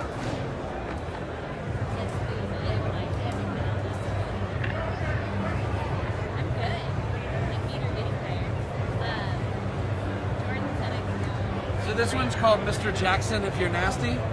This is Branson Cognac, which is 50 cents cognac. So that's Curtis Jackson is his name. So there's the relation to the title. So this is cognac with a coffee herbal tea. And so you can pick up some of the coffee notes in there for sure. And some of the herbal tea in there, and then a little bit of fresh lemon. Again, super simple, really delicious. I like that one. You like that? It's got booze in it, that's why you like it. Okay. So what I want you to do is take a sip first, We spent all the rest of the day in the tea section. different. A whole lot of alcohol over there. Did you guys go by the tea bar? Yeah, They've got tea cocktails over there. Oh, they do? Oh, okay. Yeah, we didn't try those. They were just serving up iced tea. Yeah. 4 o'clock they switch over and they're doing cocktails as well. This is a gun system that they're advertising. Are you repping the brands here?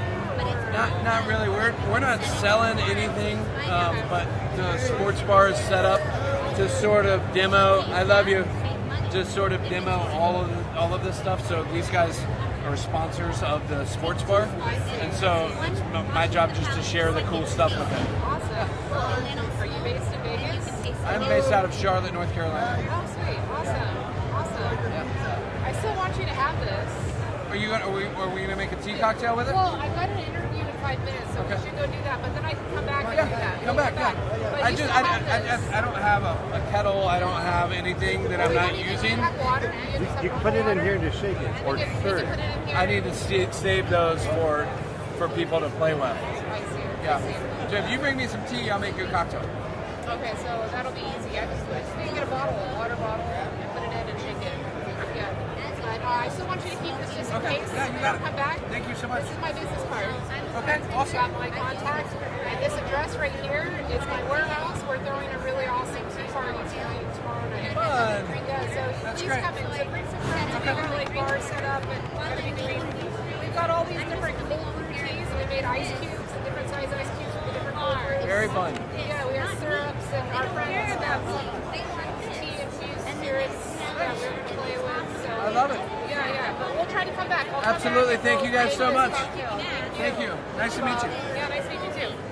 All right, let's get over. It's right here. This is all that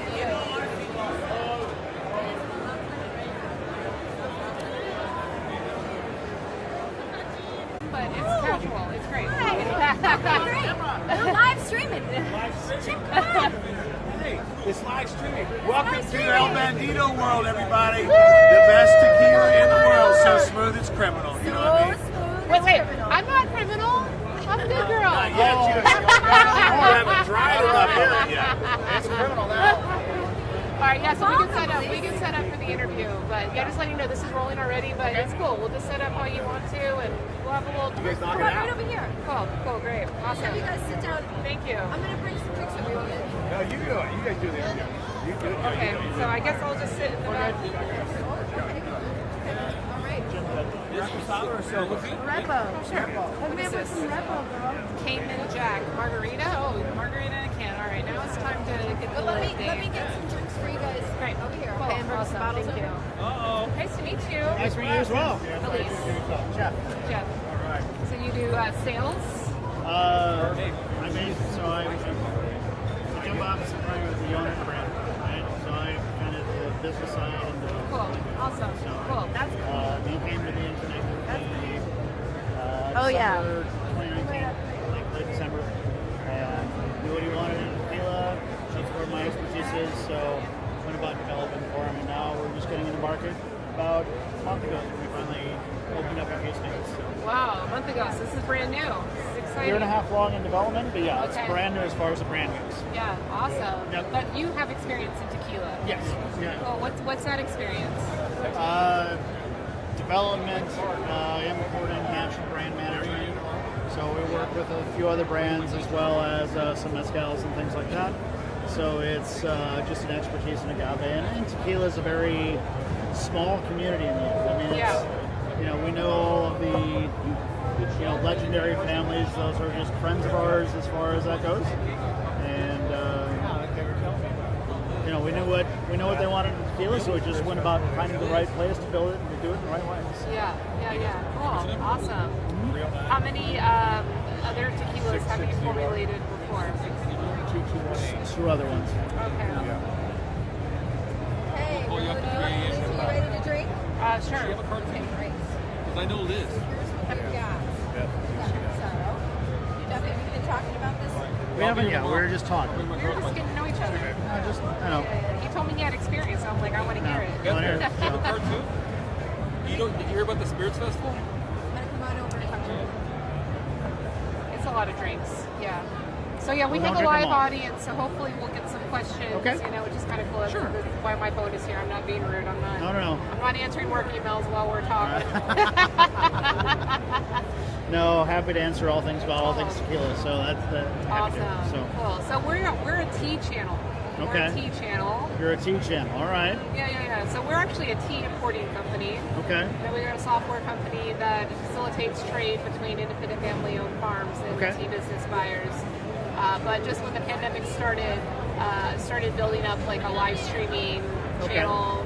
We're doing tea education and just community building. And so now we're live streaming There you go. this event. So I've been in. I think I actually still have a small ownership stake in a tea company. So yeah. Oh yeah, what is that? It's a company called IE Green Tea, where it is. It's not necessarily concentrate, but it's a condensed liquid form of it, where they actually flash roast it in the field to conserve all the antioxidants. So they keep the antioxidant level really high. Tear off liquid packet, put it in 12 ounces of water, and you've got instant tea.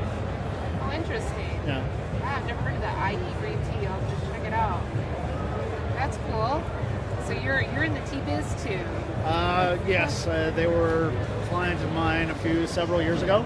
Yeah. I took an ownership stake in, so I don't have anything that I can tell what's going on, but I used to be able to talk tea. Yeah, cool. Well, Sam says we need to talk tequila. We can talk tequila. We absolutely can talk tequila. I can talk about all the tequila. Cool, so let's do it. So should we just jump into this, or? Let me see. So we've got a Blanco and a Reposado that are here. So when we went about looking on how to develop this tequila, those are both the same. Those are both Reposado. Okay. And then one's a Blanco and one's a Reposado. I see. So that's the color difference. Cool. So we wanted to make sure that we were doing it the right way, traditional methods. So it's actually all steam oven cooked agave. It takes us 40 hours to actually cook the agave. It really develops all the flavors. Yeah. And that's a traditional way of cooking it, is through the hornos, the steam ovens. And then it's roller, they crush it through a roller mill. And then it's twice copper pot distilled. But what makes it criminally smooth, and now you're a criminal, is that we oxygenate it. Basically, it's, we put in, drop it into the tank, and it's then oxygenated, and that changes that minerality of the water, and it smooths out that finish on the end. Okay. So that's when it went into it. from a tasting perspective, which one should I do first? Start with the Blanco. This one. Yep, start with the Blanco. Here, mine. My brother likes tequila.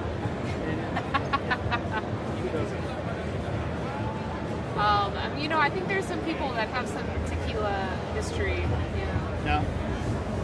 I always forget mine. And this, you can just kind of sip on it and things like that.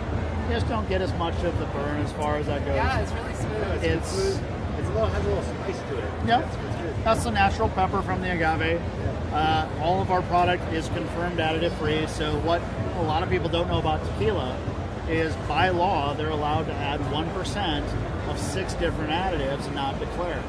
So glycerin, vanilla flavoring, things of that nature. Interesting. And we make sure we actually had ours confirmed additive free because we want to be as transparent as we can be in all of our processes. Yeah. So, they've got down at the distillery where it's made, we have a wonderful woman master distiller, Karina Rojo, who's actually making it, and we're happy to have that there. And then we've got a reposado, which sits in used American oak bourbon barrels for about 4 months. Oh, wow. And so we want to make sure a lot of that sort of vanilla and oak character comes across, so we actually re-strip and rechar the barrels, which adds more of those sugars from the barrel a little bit sooner on. So. Yeah. Awesome. So what's the difference between the Blanco and the Reposado? Literally, we take this, put it into these barrels, and let it rest in those barrels for 4 months, and then empty it out. That's just the natural process of exchange from the wood. Okay, cool. Here, Michael, here's the other one. There's the Repo. This is the one that's been aged in the barrel. Yep. So it'll take us a little bit, but next year we'll come out with an añejo, which will be aged more than a year. That by law it has to be called an añejo, it has to be aged for at least a year. So it just mellows everything out even more. Yeah, it's you get the characteristic from the oak, and then you kind of get that flavor in there. So it's great. No, it's really good. Really that one. So how about the branding here? We got El Bandito Yankee. Sure. What's the significance on that? So you met Jim Bob briefly.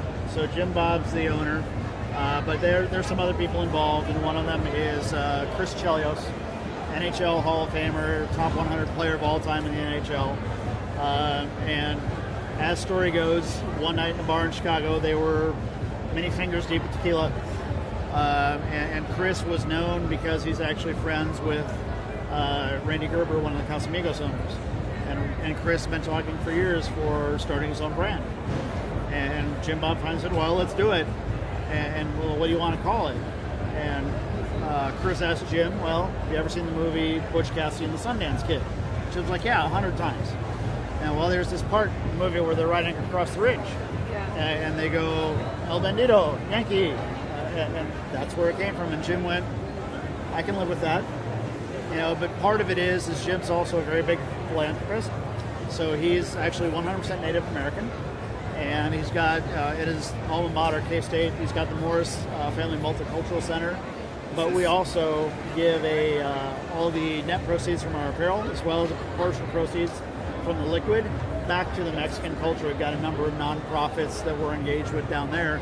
We wanted to give back. So, it's not just the Bandito stealing something. He's sharing something with his friends and then, giving back to the community that gave it to him. Oh, cool. So that was the impetus behind the name. And Jim does a lot in food packaging and food ingredients. So he had his team kind of pump it up so it stands out on the shelf a little bit. Yeah. We couldn't be happier. Yeah, no, it looks great. So what tea do you think would pair the best with these two tequilas? For all the times I've thought about it, I think if I had to pair a tea with it, it would probably be. I'm gonna say Rooibos. Rooibos, okay. Yeah, I think it'll play off it pretty well. Honestly, just because of the sort of the natural sweetness of it, a little bit of that against the pepper that comes into that. That'd be my guess. Okay. You know. I don't know. I think some green tea, like a sharp green tea with it, You could do that. You know, and the only question would be is, you know, people's desire for the savory. You know, that'd be sort of your question more than anything else. You know, but yeah, I haven't usually done that unless it involves some sort of, you know, on the golf course tea and lemonade concoction, right? I see. And they're not really thinking about the quality of the tea. You're just, okay, some iced tea and that. I've got another question. What's your favorite tea to put in your Long Island iced tea? I don't mind a good snack.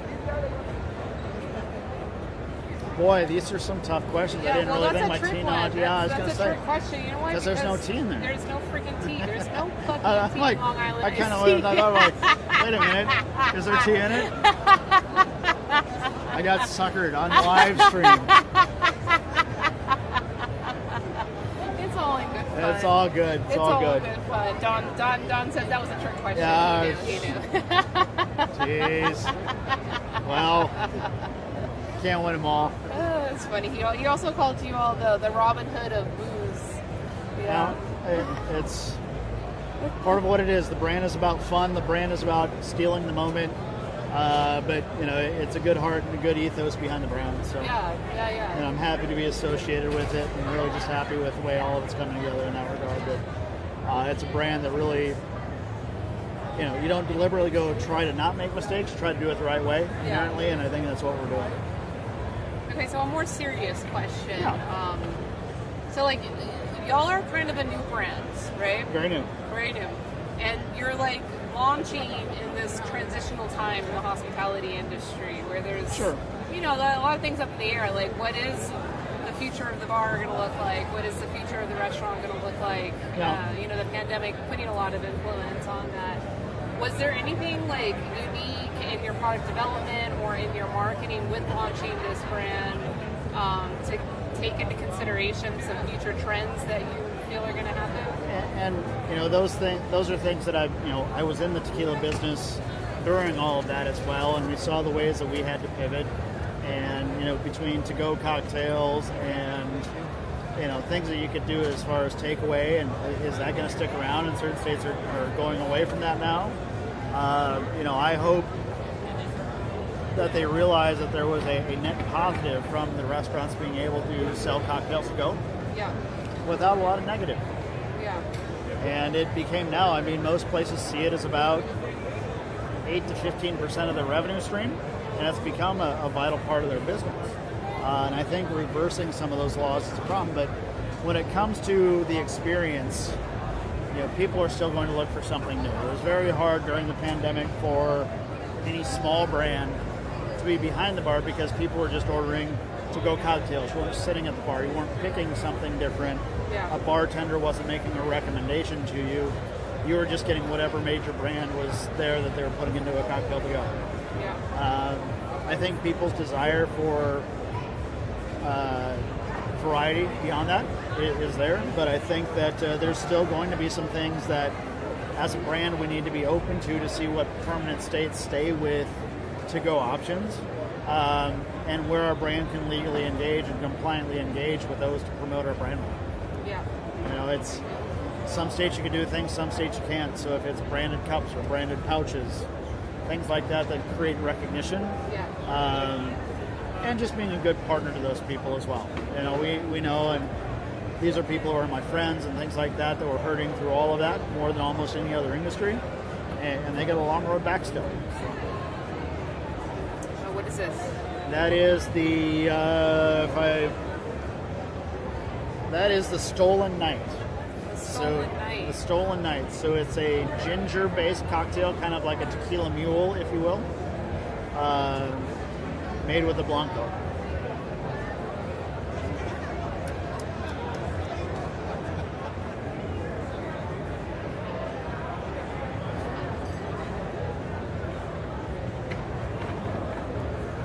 I got a tea here. I think that will taste good. Oh, okay.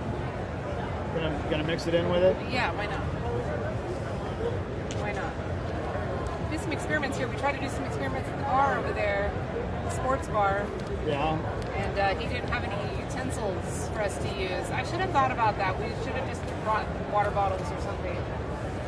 This is matcha. You know, you can just dissolve. It's Sure. powder, just dissolves.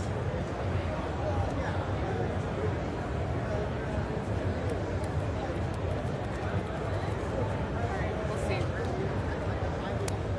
I'm just impolitely going to use my pinky. It's your drink, it's your pinky. Yes, my drink, my pinky.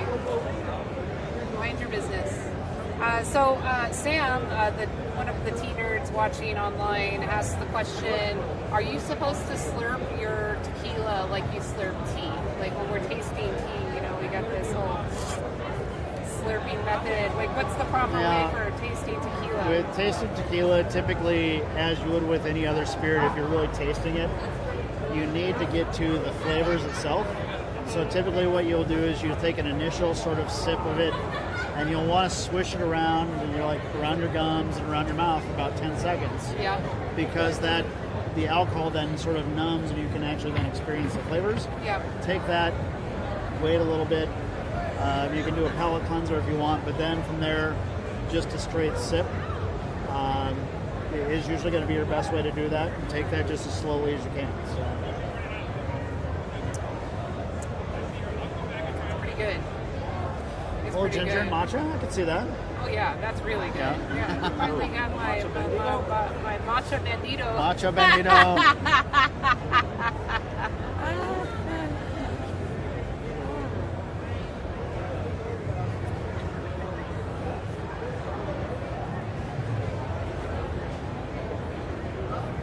That was funny. Thanks, Tress. Thanks for the fun fact.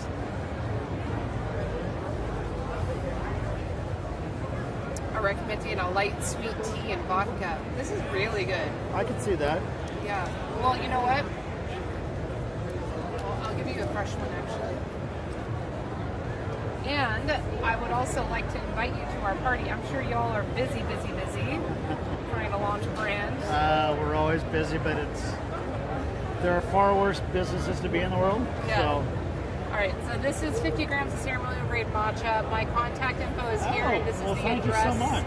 of our party. We're hosting it tonight and tomorrow night after 8 p.m. I'm pretty much after this breaks down, and we'll be there till late. So even if you swing by, We'll be there? 3230 Polaris Avenue, Unit 7. That Appreciate address, it. or you can just contact me. But we have a whole bar set up, several different bars set up, and we made all these different cold brew teas and ice cubes and syrups and different things to play with. So we could do some experiments for you. Bring some bottles and we'll do it all for you. Absolutely. Yeah. We got all the tea. We've been prepping days making ice cubes. Like we want these ice cubes to blow these bartenders' minds. No, that's always a thing. That, you get those people and you look at where innovation can come in the drink. Yeah. And a lot of it is what you can do differently with the ice, and how does that change as it melts and evolves. Yeah, that's what we were saying. It's Absolutely. like when we hot brewed the tea and then put it in the ice trays to freeze, the tea concentrated in the center of the cube. So it's like all the outside is like more diluted versus the cold brew was a bit more distributed, the tea. Nerdy stuff. Oh, it is. Yeah, I remember 2 years ago, I think, New Year's Eve, I went to the Aviary, which is a Grand Achatz of, one of the top chefs in the world. It's this cocktail place in Chicago. And they actually had, for the New Year's Eve, it was a multiple cocktail course, but one of them had tea and ice in like a canteen-shaped vessel. And you got 3 drinks out of it. So by the time you were done with the third one, it had changed completely from that first drink. Oh, wow. What was that place called? The Aviary. The Aviary. Yeah, I've been there. That's a good spot. Chicago's got a really great bar scene. Oh, yeah. A lot of action there. I will put their food and bar scene up against anybody in the world. So. I don't know about the food. I don't know. I got into this with someone on TikTok the other day. Those are fighting words in our town. Are you from Chicago? Yeah. Okay, I'm sorry. We don't host the James Beard Awards for nothing. Really? Is that where they've been there for the last 5 or 6 years. Yeah. I guess I've never enjoyed the fine dining of Chicago. Usually when I'm in Chicago. Yeah, but, it's always like, there is comforting great things to eat. It's always, it's a very diverse community, but then you've got, the places like Smith and, Grant Atkins and his group and, Yeah, definitely haven't experienced that. I experienced the cocktails because I have a friend, he was at the Violet Hour for years and years. Yeah, and now obviously, he's and that's spilled milk. Yeah, and Violet Hour's still a hallmark place nationally for cocktails. Yeah. So. Yeah, so that's like the original hipster bar. Yep. A sheet of rules. Remember that bar we went to, Michael? They had all those rules. Violet How Hours. to properly No. sip your tequila. No. They had the rules. They know what they're doing.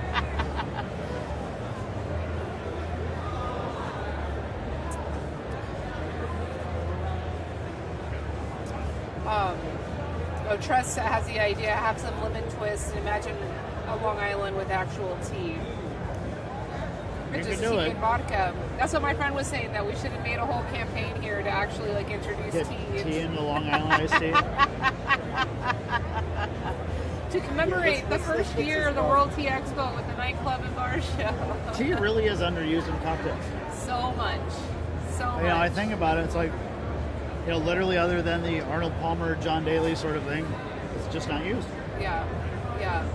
And there's a couple. It can get interesting, but even the bartenders that are at the top of their game, it's tea is overlooked by them as well. It's a challenge. My friend at the Violet Hour, he is a Japanese tea expert. He did all kinds of great experiments, but it was hard for him to get the drinks in the venue. His peers weren't enthusiastic about it. I could see that. Yeah, but this coming here, the World Tea Expo coming here, and a lot of the tea people have been finding bars to be a good channel. Yeah. So they're discovering a lot of cool mixology stuff. I think it's totally underused. And restaurants too. Even fine dining, you go there and it's just like an uninspiring box of tea bags that you can get with your dessert. Yep. When it could be an entire experiment. So this is what I'm I asked you a question about how are you evolving strategy to address the potential future of hospitality. It's the dining out experience has to become a very valuable one, or the hospitality, it needs to be. It's just not going to survive with it being this commodified, it's just, I do this 7 times a week. It's no, it's going to be I do it maybe a couple times a month, and you may spend at least $300 a person to go out. And so that means that the rest of the experience can be heightened as well. And so, I think tea bars could have a really interesting place as kind of a dessert after meal loungy area that could be family friendly. It's tea, so the kids and the family can sit there, but then they also can have a bar. For your after meal drinks that you want, in addition to having tea and dessert, and then that can help rotate the restaurant. Sure, I can see that. It's always an issue. It's how do we need to move these tables, but we also don't want to be pushing people out, because if someone's spending $300 for a hospitality experience, they may sit there for 4 hours. Yeah, I mean that's the way that most of European culture has been since the dawn of time. Yeah. All right, what's this last one? The last one is the Outlier. So Reposado has some acidity in there with some lemon. It does have some bitters, so you get a mix of sort of savory, a little bit of acid in there, as well as just some different flavor. It's a nice cocktail. Now, do you get excited about cocktails? No. Or is it just a tequila? I mean, if I'm home, it's very rare that I'm not just drinking the spirit neat. But I do get excited for cocktails. I like the experience of it, but that's where the spirit itself is clean and pure. Usually, when you add a lot of other things to it, it's just like any other thing in food or whatever. You start adding sugars and other things like that you lose the purity of it. So. That's very good. Thank you. Yeah, we had a good time. That I kept getting interrupted. No, it's fine. No. It's fine. Yeah, you're busy. That's I good. know. All of a sudden, Good it to have started to get kind of crazy, right? Yeah. I guess we came in at a good time. There There you So go. I did modify one of your cocktails, adding some matcha, and it was quite tasty. This one, this Beth would be into that. I would Stolen totally Night. be into that. Can I see what do you Yeah, have? yeah. Well, this is matcha. Yeah. We have a little bag of it if we want Yeah, to do yeah. that. Nice. This is Love my it. business card too. It's got my contact details. We're actually hosting a party tonight and tomorrow night in our streaming studio. We have a bar set up, all different like tea, experimental stuff. You're more than welcome to come. Please. Where is the studio? It's like an hour. It's like a mile away. I'm sorry, not an hour. No, hour. a mile. An hour? Yeah, no, it's a mile away. It's actually very close to get to. It's right next to the Area 15. Have you heard of Area Yeah, 15? we drive by it on the interstate. Yeah. You should check that place out. That's a unique, interesting place. I'm right next to it. So if you come to our party, you can easily go there and do your market research. 'Cause that's talk about the future of hospitality. Like that's it for the young kids. Because it's like a new age shopping mall. Okay. Yeah. So it's just a big space. It has retail vendor spaces. But the anchor tenants are all immersive art, like psychedelic art experiences, like Meow Wolf or whatever. People pay $50 to spend a couple hours tripping out on some art. But there is a restaurant there. There's English. What's his name? English. Todd English. He's got a restaurant in there. There's some really nice bars in there. So definitely can do some market research on what's going on with the bar scene there. Yeah, it's just like the new way experience, right? So like everything needs to become more valuable. It's just that the economics, it's not going to work out unless hospitality and experiences become more valuable.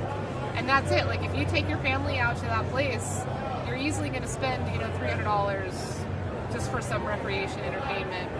But it's like, and it's busy, which is a good sign. Interesting. We went to World Resort last night. Okay, cool. And it felt like that there. Cool. Yeah, that's the future. I haven't gone. They just opened.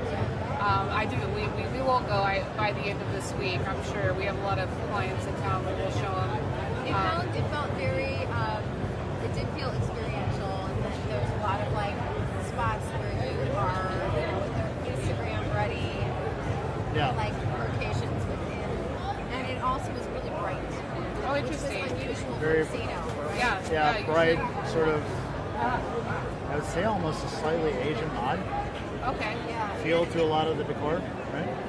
So it was interesting. And it almost felt innovative. Oh, cool. Yeah. Well, Yeah, great. we'll Well, check thank it you out. for that. Yeah, thank you. invitation. We appreciate it. Yeah, we'd love to have you come. And if you come, we can create some more content because we'll have bartenders there and they can play with your product and make some cool cocktails for you. So, and then this interview, you're welcome to have it too. And it's streamed, so it's like in the cloud already. I don't have to email it to you or anything. It's there already. It's there. It's out just there. All those things we said. Yeah, it's she just even got me there. on a trick question. So she wasn't playing nice. That's very unusual. She asked about what would be the favorite tea in a Long Island iced tea, and of course, there's no tea in a Long Island iced tea. Were you like? I thought about it for a second. I'm like, I don't think there's a tea, and she, I don't know what I was going I to say. bet you haven't made a Long Island iced tea in a long time. No, haven't drank one, haven't had one. I mean, they still exist, right? They do still exist. Yeah. I think somebody had. We were out last night. I think someone had one. Yeah, I think. Yeah. It's like that's what you order when you just like want to be gone, right? It's Yeah. I kind of remember drinking that when I was like right out of college or something. Yeah, never tried that again. Was it the Tokyo iced tea? That was the one I got into one time. I'm like, that's a really bad one. Cool. These are awesome. Yeah, thank you. Yeah, Thank you. yeah, thank you. Please come to our party if you're able to. Yeah, I'll definitely. And you can check out Area 15. If anything, I just recommend you go check out Area 15 because Yeah, absolutely. we were talking about the theme of like changing hospitality, and that's going to be it. So I get Resorts Worlds. I'm sure whatever they've set up is You have to check it out. It's pretty interesting. Definitely different. yeah. Different than what we're used to, for sure, I think. So you're just walking around the show now? Yeah, we're just walking around. Yep. So yeah, you're the only one that really like offered out an interview time, which was good. That was smart because it just kind of gave us time to come here. We're pros. We know how to, we've done this before. Yeah. Even though it's brand new, you've got some pretty serious veterans working in this. good. But I'm glad that worked. Yeah, it worked. It's great. I really like. appreciate you coming. It's like, when am I going to talk to a tequila company? We're a tea company, but it worked out. We had nice conversation. Until I said something negative about Chicago food. Yeah, Sorry. She questioned Chicago's food, and I went, I'll fight you on that one. And she, Whoa. Yeah, his whole energy like went this afterwards. You just haven't been to the right places. That's the problem. That's what everybody keeps telling me. You've got my information. Just reach out. So are you all in Chicago? Not all of us. Oh, okay. I definitely. Okay, cool. Yes, I've actually done some food tours for media before, so that they can check out some of the best places. So happy to help out. Yeah, I don't know. Yeah, anytime I've met locals there, they've been very excited to show me food, but it's like a lot of comfort food, which I get. I get it. Yeah. You know, I appreciate it, get it. It's definitely better than the comfort food I've had in St. Louis, so, you know, like, that's that. I don't know the comfort food in St. Louis. They got this, like, processed cheese, and they make, like, this very thin crust pizza from it, and, like, and then the baked raviolis. They're, like, basically, like, breaded and baked. It almost tastes like fried raviolis. Yeah, I don't know that. So the toasted raviolis. I don't want to know that. I think that's become like a standard app now. Is toasted ravioli. Is it? I mean, a lot of places have it. Oh, interesting. Okay, well, that's a St. Louis thing. They've taken that title. And also the gooey buttery cake. That one's good, but that's like a heart attack. I thought that was what's her name? Paula Deen. She's got an gooey butter cake, I think. Yeah, that's a St. Louis thing. Yeah, it happened during one of those World Fairs, and somebody accidentally doubled the butter in the recipe, and then they're like, "Oh, this actually tastes really good." Like, wow. All right, thank you so much for the great interview. Yeah, thank you. Thank you for Bye-bye. the Thank you tequila. so much. Thank you. Enjoying the matcha. You know, when there's 50 grams in here, each serving's about 2 grams, so you should have 25 servings out of this. And you literally can just like dump a little bit into a water bottle and shake it. You know, or you can, but this is ceremonial grade. This is the dang good stuff. It's the good stuff. It'll give you good like mental focus. Thanks. Thank you.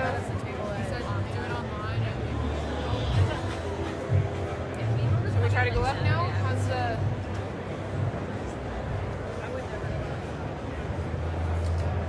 Only a few people. You can try to go up.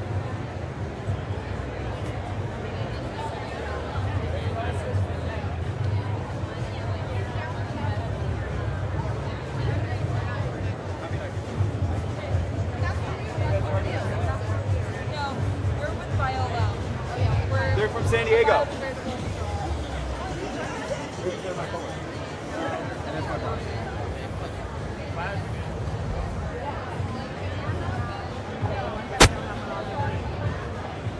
And they're not being very good for the actual Yeah, we're about to go up. This is the Truly booth. They have like a 2-story doodad here. And we're hopefully going to go up so that way we can get a great view of the whole expo. They have like a maximum capacity to go up. Were you out in line? Yeah, go on. You guys have it? I can run over and grab you. So this is a show, not a whole bunch of tea, although the sports bar had some tea cocktails. That was interesting. Everybody's still staying and like, is it just you?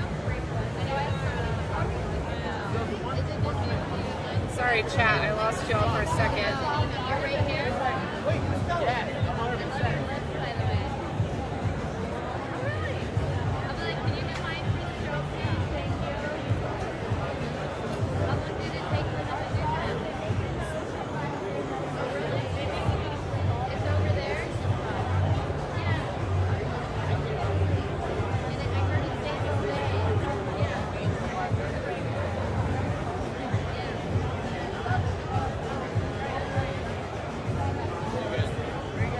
I wonder if we can play some Pong. They got like arcade games right there.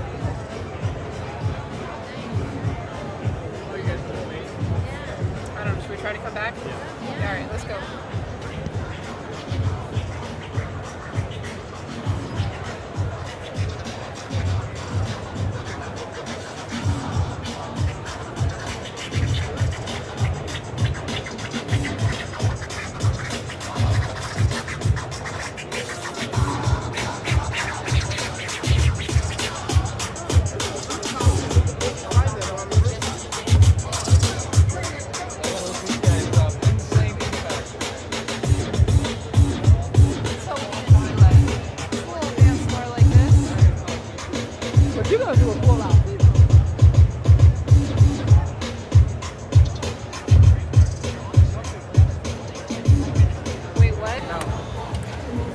When it goes in the cup, it shows that you scored and it plays music. Oh, yeah. Awesome. See how the LEDs go out? And does it keep track of when you drink or don't drink?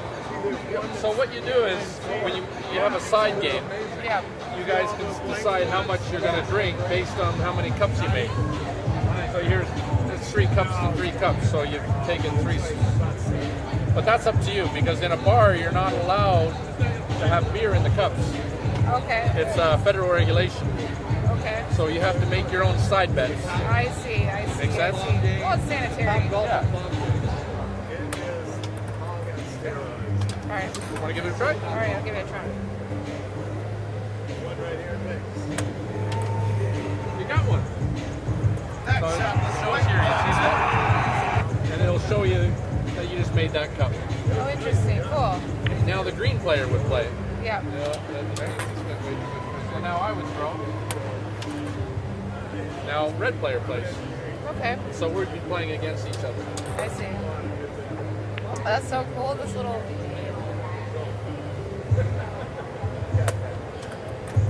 Whoops. Okay. Now green. Can you imagine you get to be a professional beer pong player? Now if you're a real professional beer pong player, we'd be getting like 9 or 10 cups.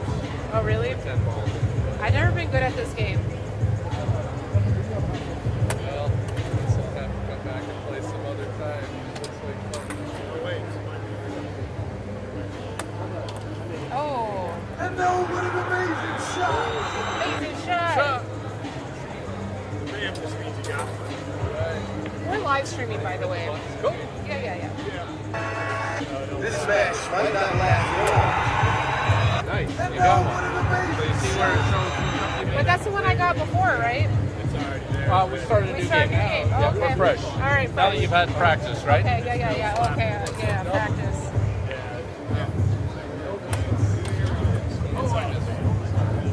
Your shot. Where are y'all based? Texas. What part of Texas? Richland Hills. Oh, does that count? Does that count?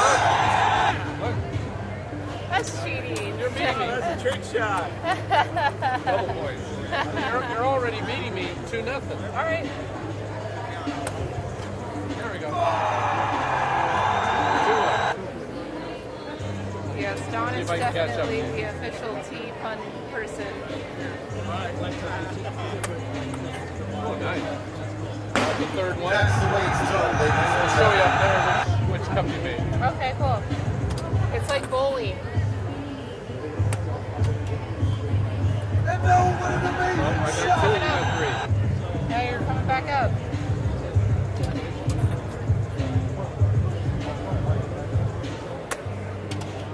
Oh, But I already same got cup. that one. Same cup.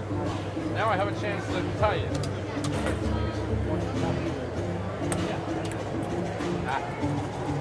Anyway, you get the point, I right? got it. Yeah, this is fun. Thank you for letting me play. Scan your Yeah, card if you sure. like and send you some info. Thanks, Elise. I own a tea shop. I don't know how popular tea pong would be.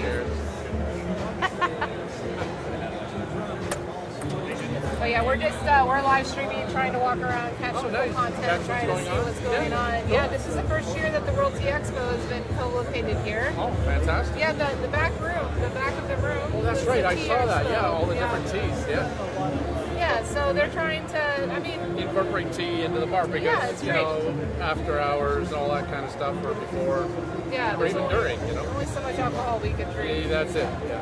Or we just need some extra Well, extra you caffeine. can have and tea theanine. with a little bit of alcohol in it. Yeah, exactly. I just did that at the tequila booth over there. Their tequila's pretty good. Nice. I don't know if you tried it before. That was good. Yeah, I think it's a great idea bringing the tea into the business. Yeah. There's a lot of good herbal teas that are really healthy for you too. Yeah, go for it. Go for it. So here's the way it works. You're going to be the red team, okay? Maybe the red one. Go ahead. Game's already underway. I like, the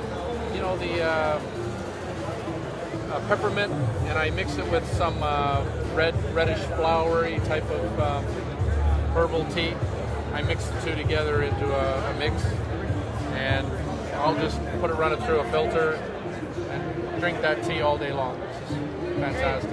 Well, that's the thing that's cool about tea, yeah, is you can just keep reinfusing it. You get so much value out of it. Oh, yeah. You can sit with it all day long. Yeah. All right, well, we're going to continue on. Thank you so we'll much. come back I appreciate again and have a visit with beer pong, jet pong. I'll bring some friends over. Yeah, and bring some friends. We'll get crazy over here. Get a tournament going. We'll put our teapots and little Put koozie little holders. teapots in there. Yeah, we'll just get tea drunk. Sounds good.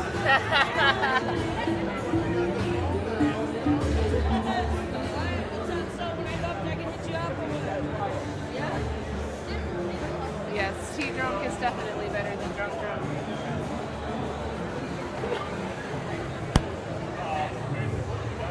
Should we ask if they have any tea in their taps?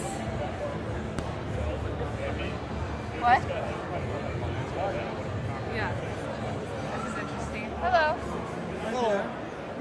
Which one of these has the tea? Say again? Which one of these has the tea? The tea? Yeah, do you have a dispenser for tea? No. We don't. It's Can just you? liquor and beer. Only liquor and beer. But could you, if you put the tea in a keg, could you? Yeah, we could. Okay. And like put it on We could nitro? either do a gun or these on individuals. I see. Yeah. Cool. Yeah, that would be great.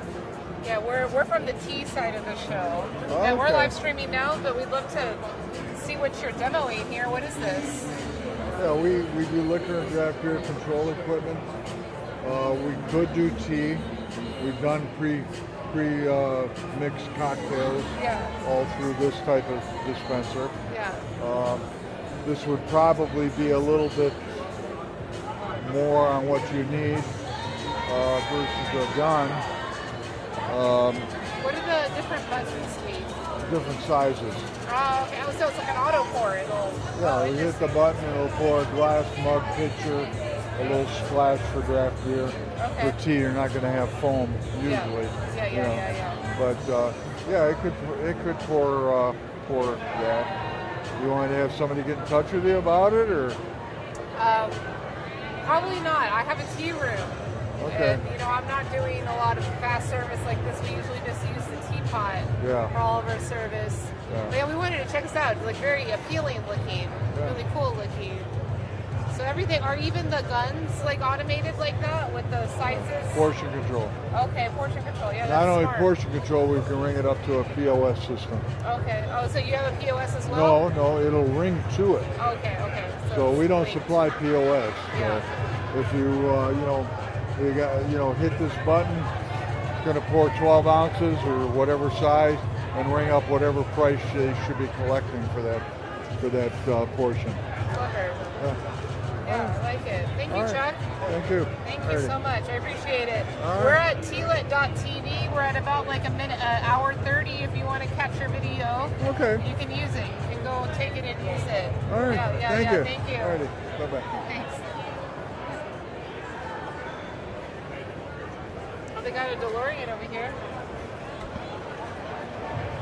A DeLorean. Like a real life DeLorean. Finally open up for you guys to be able to do that. The airport. I need a pint of oolong.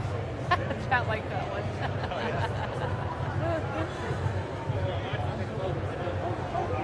Sorry, that was my foot. Enjoy. We're going back to the future. Back to the future. Oh, Doc is here. Doc is here. Oh my gosh, I can meet Doc. I can go back to the future with Doc.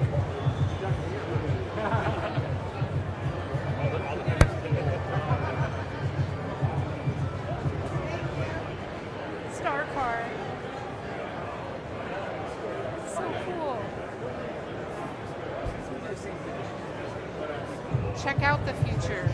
This is such a mysterious booth.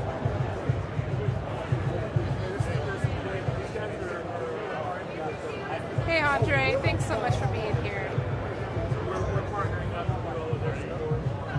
Yes, Doc is here.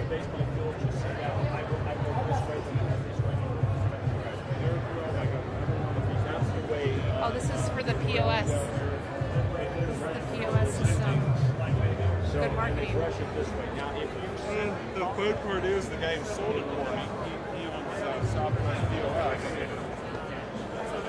I have a deal together. It works out well.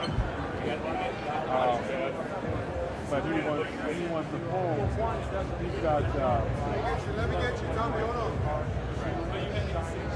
I know Bitcoin is big fly jacket would be perfect. Oh my god, it is such a cute little photo op. Bitcoin sitting in the car. So cute. Got at least do something. Look at the tikis. I'm gonna go look at the tikis. Hello. Cool. Now that we're here in the tiki station, I've never seen a toilet tiki. Of course, it's from the Double Down. Of course. Yes, and it's aptly named. They originally started selling to, let's just say, clients that were a little bit deeper into the intoxication factor. They pour the bar mat into a drink and they'd like give it away. Then they started selling it, then they made a mug for it. But it's really not the bar mat anymore. So is the ash juice like just like in one of those like 5-gallon igloos, just like a premix something? I'm not sure. Probably. Probably, right? And it's probably like whatever's left over Yeah. available to mix that, well, probably isn't all that scrumptious. Well, it looks like a tiki. It tastes like a tiki. No one will know. They're too drunk anyway. Well, this is cool. Oh, the High Roller. That's the one that just opened in Solvang? Solvang, yeah. This is their brand new design right now, too. Oh, sweet. Beautiful. We've got to go here. I know Solvang, and I haven't been there in years and years and years. But I love Solvang. Yeah, it's such a cool little town. Yeah, our family, I grew up in Southern California. We go through Solvang was the stop for Swell Buellton's for Anderson's. We're supposed to be Anderson's, yeah. Oh my gosh. Love it. Love it. Where are you from? I'm actually here in Vegas. Well, we do Frankie's mugs too. Oh, you do Frankie's mugs? Here's Double Down. Here's the one of the pieces we do for Double Down. Punk rock leather jacket. So it's really fun. That's how I knew the Double Down. They're pretty. You know, they're their own. They march to their own beat. Yeah. Drummer. So you puke clean, ass juice. That's actually the Bloodcocks UK. The owner is in a band called the Bloodcocks UK. And the rest is just, you know. That's cool. Debaucherous. Yeah, our What brings you to the show? we are a T channel. We're live streaming right now, actually. Oh, so cool. whatever we're making right here, we're getting it on the internet. Oh, Let's see. very We cool. got a live chat right here. Well, you definitely have a lot of interesting characters here at this show. Yeah, there is. Yeah, is this your first time to come to this nightclub before? No, I've done it many times. Actually, I've been coming here for about 15 years, but I only come maybe every 2 or 3 years because we're kind of a small niche company. Yeah. So I plan my shows accordingly. Yeah, smart. Do this show, the National Restaurant Association show, Yeah. which is huge, and hospitality shows. Yeah. But it's been great. Yeah. We've been doing this for 21 years. Yeah. And as a result, a lot of friends from over the years have come by. It's been really neat. Yeah. And then people that love to collect tiki. We've got so Yeah. many there's people that collect tiki. Well, here in Vegas, there is. All the people living in Paradise Palms, like, they've all got their tiki collection. Is that right? I don't know. Well, okay, so here in town you've got Frankie's, you've got the Golden Tiki. Yeah. You had the short-lived place. What hotel was that in? And it was a Bosco design place, and there was a shag bar across the way. And it was up a escalator. I don't know that one, but you know, there's one at outdoor tiki bar outside of the Tiki Day More. They just reopened after the pandemic, so that's another tiki. Gotcha. Outside of Casa de Amor. It's like an old Sicilian Italian restaurant. They made a tiki bar in the back. It's really nice. Cool. The Hypnotiques play there. You know that band? They're like a cool No, but they little- sound like your classic tiki band. Yeah. They all kind of have names like the Tiki-Yaki Orchestra, the Hula Girls. Yeah, the Hula Smoking Girls. I know Memories. the Hula Girls. Do you know the Hula Girls? Matt Marble. Matt's a really good buddy of mine, Spike. Yeah. He does a Breezeway podcast. Yeah, he live makes from all the kinds of Breezeway. cool media. Yeah, I met him through the Tiki crew here. I'm friends with I call them all the vintage punks. I know that might not be respectful, but like I'm that. a vintage punk. Do you think that's a good name for like the whole genre? Like people that like Tiki. There's a T-shirt that's going to be premiered at Tiki Oasis next month called "Tiki is where old punk rockers and rockabillies go to die." All right. Yeah. So yeah, I've got some good friends here. A lot of them hanging out at Golden Tiki. I've known them through there. I know Billy Crud. You know, he's the one cutting all the tikis.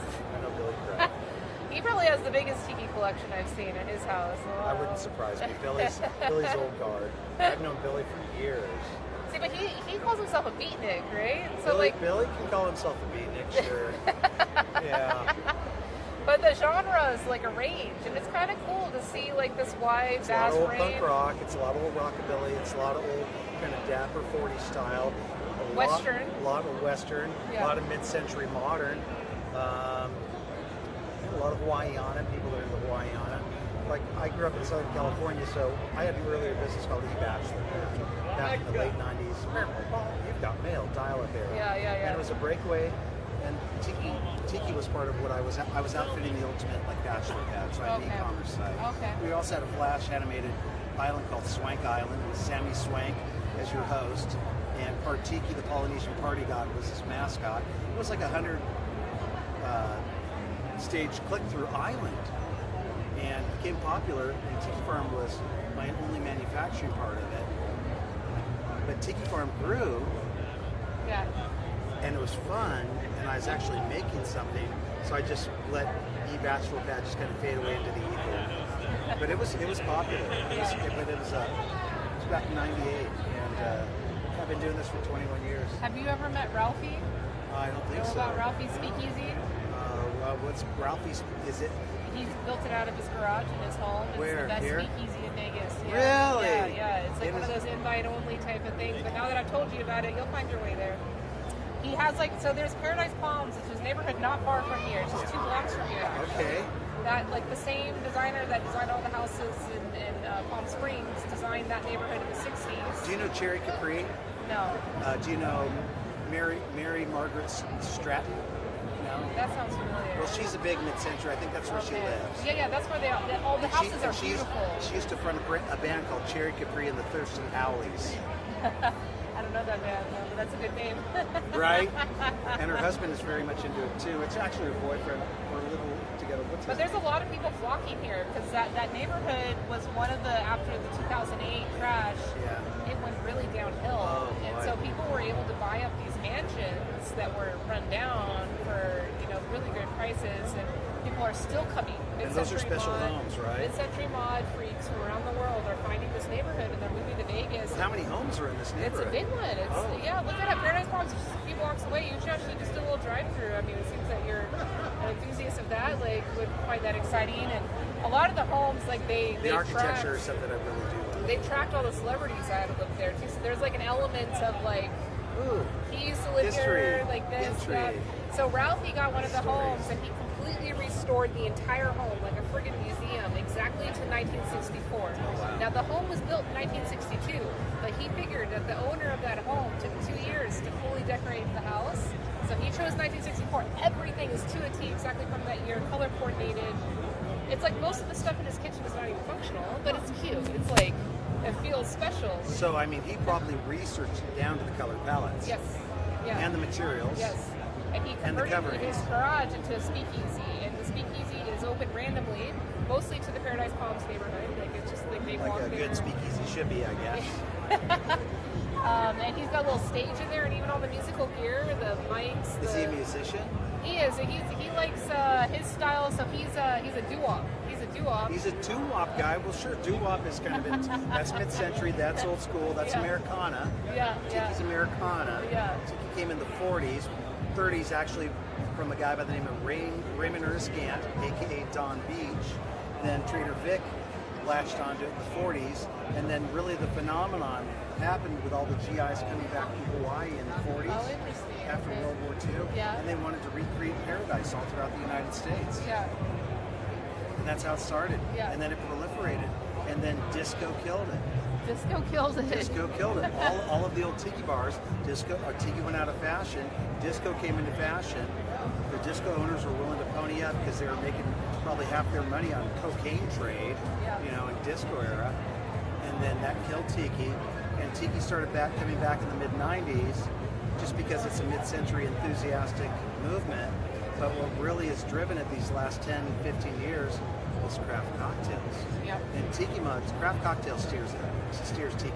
Tiki mugs are the #1 byproduct, and we're the #1 merch, if you will, for the industry. And as a result, in early 2000s, I was selling just to gift shops. I started focusing on the hospitality trade, and then 9/11 happened. And what happened was the whole gift industry went to hell in a handbag. Shops were closing. People were drinking copious amounts. Difficult times, socially distressed times. And tiki mugs and my hospitality business and all the commission work that I was doing went like this. My gift industry went away. Otherwise, I wouldn't be in business. Oh, interesting. True story. Wow. Well, at least your product is bringing joy to this. Well, it's because it potentially contains dangerous- spirits and alcohol. No, but your containers provide an additional joy that it brings value to the drinking experience more so than just the numbing of the mind or whatever. Oh no, you know for what I sure. mean? No, for sure. Yeah. For sure. It's like, for instance, a lot of people will just get our mugs at the locales and it'll remind them of the experience. Excuse me. Yeah. And it's not like it's a printed pint glass or a T-shirt or what have you. It's got a little bit more thoughtfulness that goes into it. And our products are difficult to make, and we pride ourselves on that. I want to hear about that. How do you make your tiki? How do you make? Well, so a client will come to us. Let's see here, with a concept, and they'll either come to us with a puff of smoke, or they'll come to us with a cocktail napkin, the proverbial cocktail napkin sketch, or in this case, they'll come to us with a full CAD rendering done by a friend of theirs who's a creative artist of a skull with an octopus that's been at the bottom of the seafloor with a seashell festooned to its head, incrustation growing on it over time, and then we will take this and we will create it's called our mother mold or our master mold, and then from the master mold we create our matrix molds. These are all out of plaster. In the matrix mold, so the mother mold is the negative, the matrix mold is the positive, and then from the matrix mold we create our production molds. So the positive becomes the void space in what is the multi-piece production mold. And we pour then we set them up and make about 15 to 20 production molds, for example. Each mold will give us about 30 mugs in total over its life. We set them up in a slip casting ceramic factory. I have a factory down in Guadalajara, Mexico. And that whole process, and then during the process, the client, not the case here, but the client will approve the design. We'll hash it out with them, come to a approved design, then they approve the sculpture, then we go into glaze sampling, they approve the glaze. Once the glaze is approved, we go into production. That whole process is 6 months. Wow. So it's not short. Wow. But it's you get good things come with time. Yeah. This one looks familiar. Well, we did this for Clement, and this is the founder. I think his name is Mr. Clement. Okay. And this It just is such a familiar, friendly face. Yeah. Well, it's kind of ironic because this is a vintage. He's an old guy. He's long deceased. Oh, okay. But they've got him in Wayfarers. This is like from an image that's like 100 years old of the founder. Oh, wow. And they put him in modern Ray-Ban Wayfarers. Oh, interesting. Hopefully he likes it. I think it's pretty cool. It's very cool. All right, so where is your tiki? Your tiki? Where's the most hardcore tiki? No, the tiki. The T-E-A-K-I. Tiki. Because we're tea people. We came here to look for the tea. Well, I don't have any tea here per se. So that's got to be a movement of the future. You know? Well, tea is hot. Tea is hot. I mean, unless you let it cool. Literally. Yeah, unless you let it cool up in the fridge, you know. We have done handled small demi-tasse style cups that have been geared towards tea and towards high-proof coffee drinks in the past. Yeah. Tea is predominantly porcelain. It is.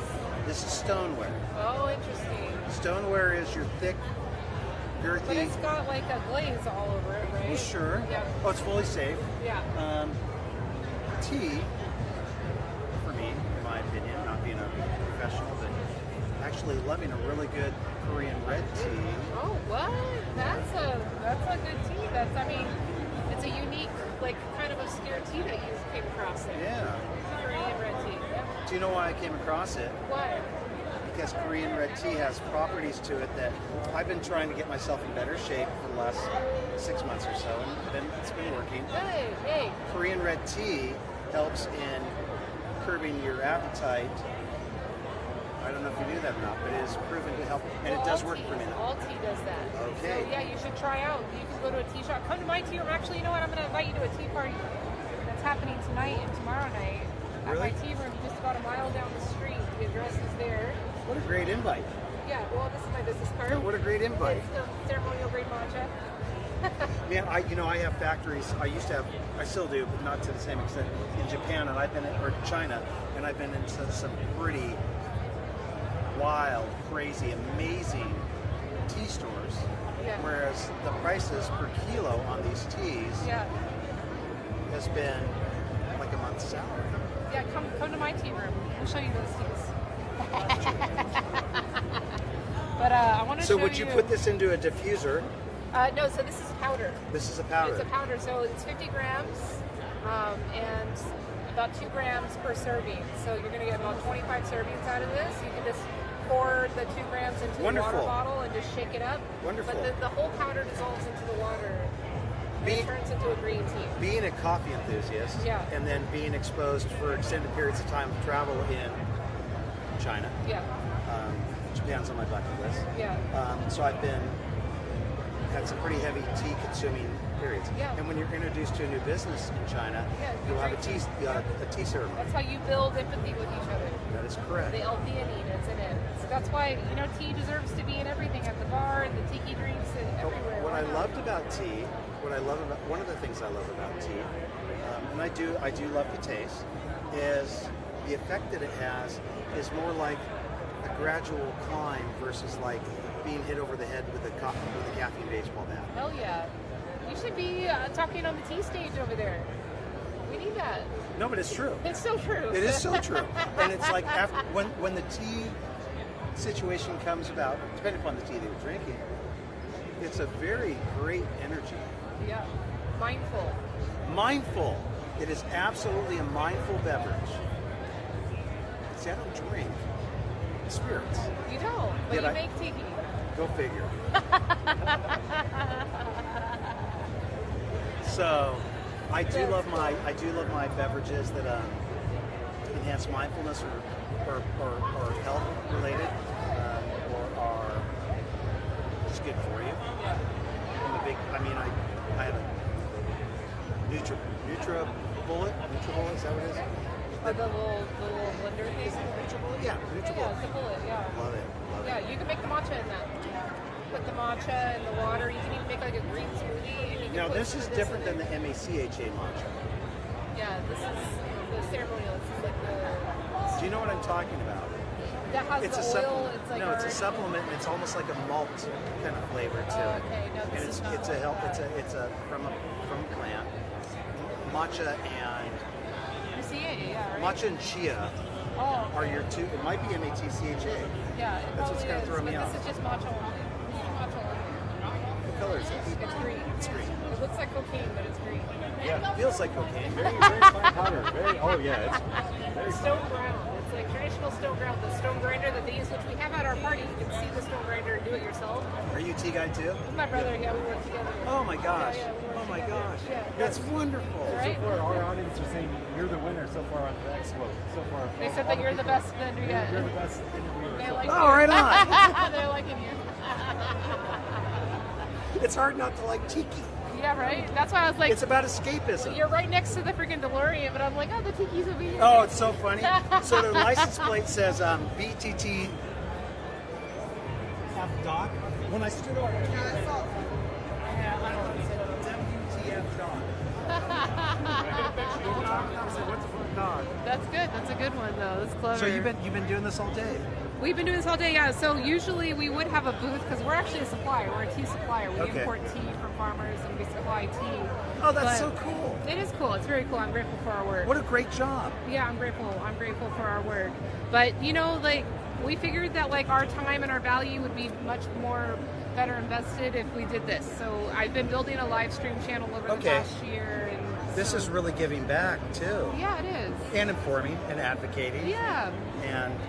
And then, of course, we get to be the ones doing it, you know, so there's benefit for us as a brand and Well- as, you know, community members. well, where so- we are as a society as well too is this is a need that you're filling a need right here. Mm-hmm. This is where we've gone in terms of Yeah. social media, Yeah. you know, everything.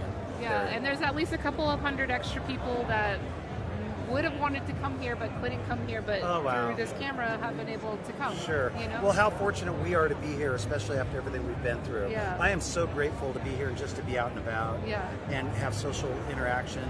And you know, I'm not a Zoom guy. You know, it's nice to be out and about. Yeah, it is. This is great. And like I said, I've had so many old friends come up here. It's just been a wonderful time.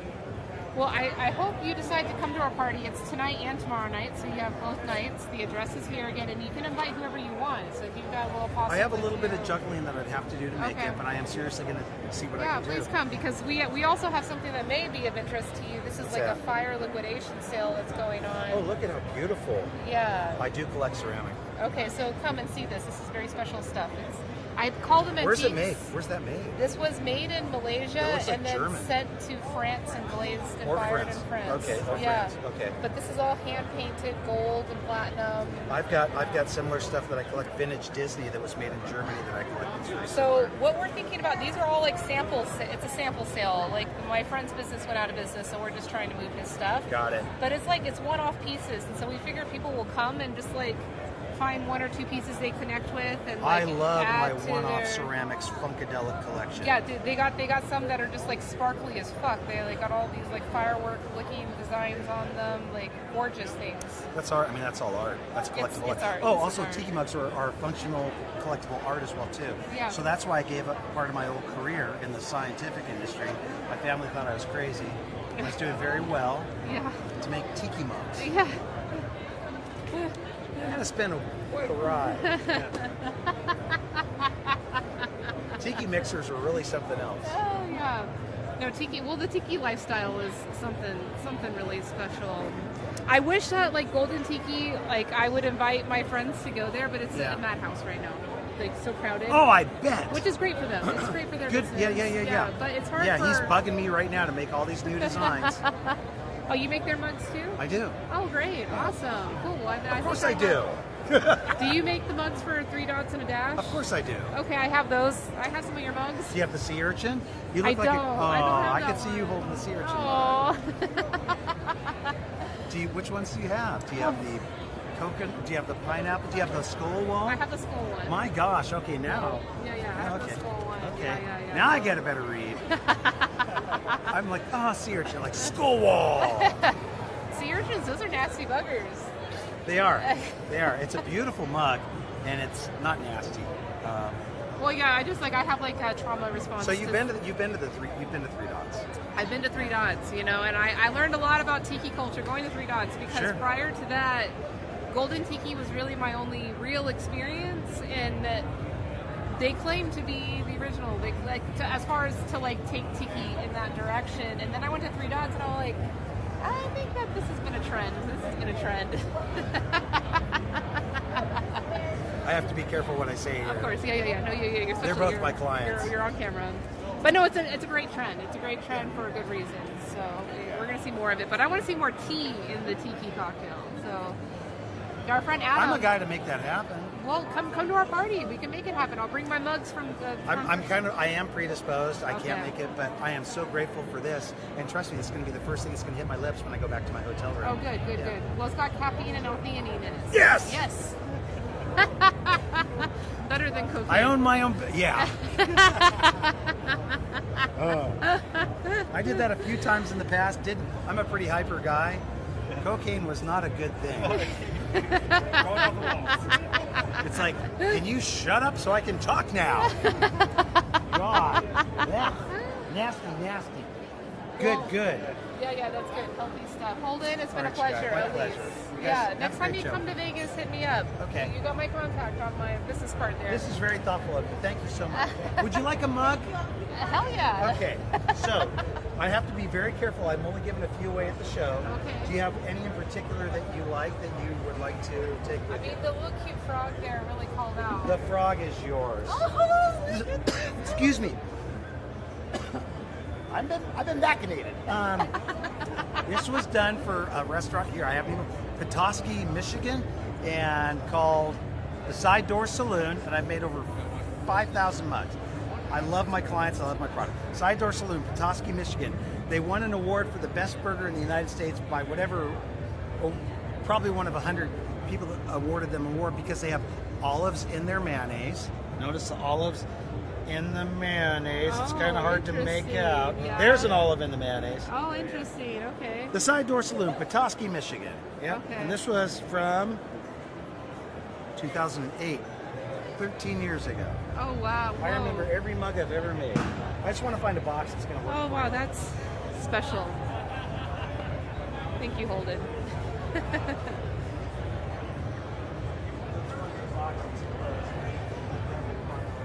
Yeah, that's pretty close. It's ergonomic. So you guys been walking around the show the whole day? Not the whole day. We got here a little after noon. Did an initial walkthrough just to check everything out. We've never been to this nightclub bar show. We've only gone to the Tea Expo in the past. Well, that they gave it its own tea faction says something, right? Yeah. Well, the tea show used to be as big as this show, Oh, really? and then they got Funny put in boots. the corner over there. You know, I just think that like tea business owners are really hunkering down right now. Business is not bad. Business is actually going well because online sales are doing well. Like people during the pandemic started to get really into health and wellness. So yeah, you know, tea Sure. companies are doing well with online sales.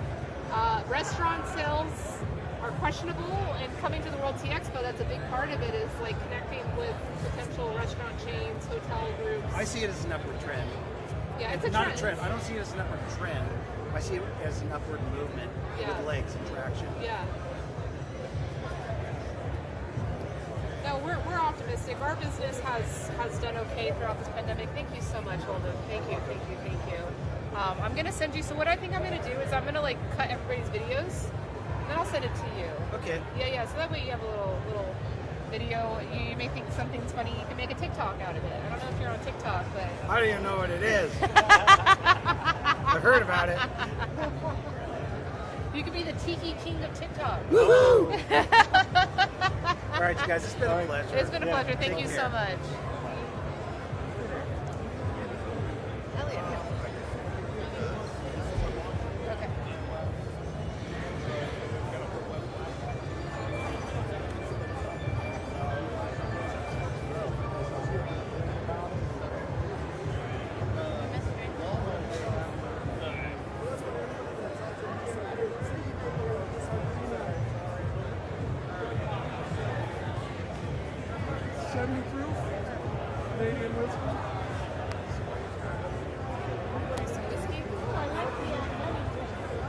Yes, that won a double gold in the Proof Awards and the San Francisco Liquor. More tequila?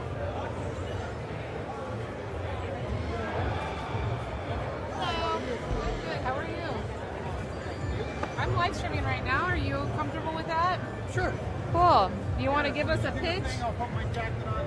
Oh, you're like real professional. Oh, sharp. Sharpen it up for us. Mix that in for anything. What's your name? I am Joe. Joe. Elise. Hi, Elise. Nice to meet you. Nice to meet you too. Thank you for your time. We're a tea channel, so I may be a little tea forward in my questions. That's okay. Yeah, that's okay, right? It's a tea show and an alcohol show, so we got everything here. So what are y'all doing, Joe? We are here displaying some of our alcohol flavors that we manufacture or import.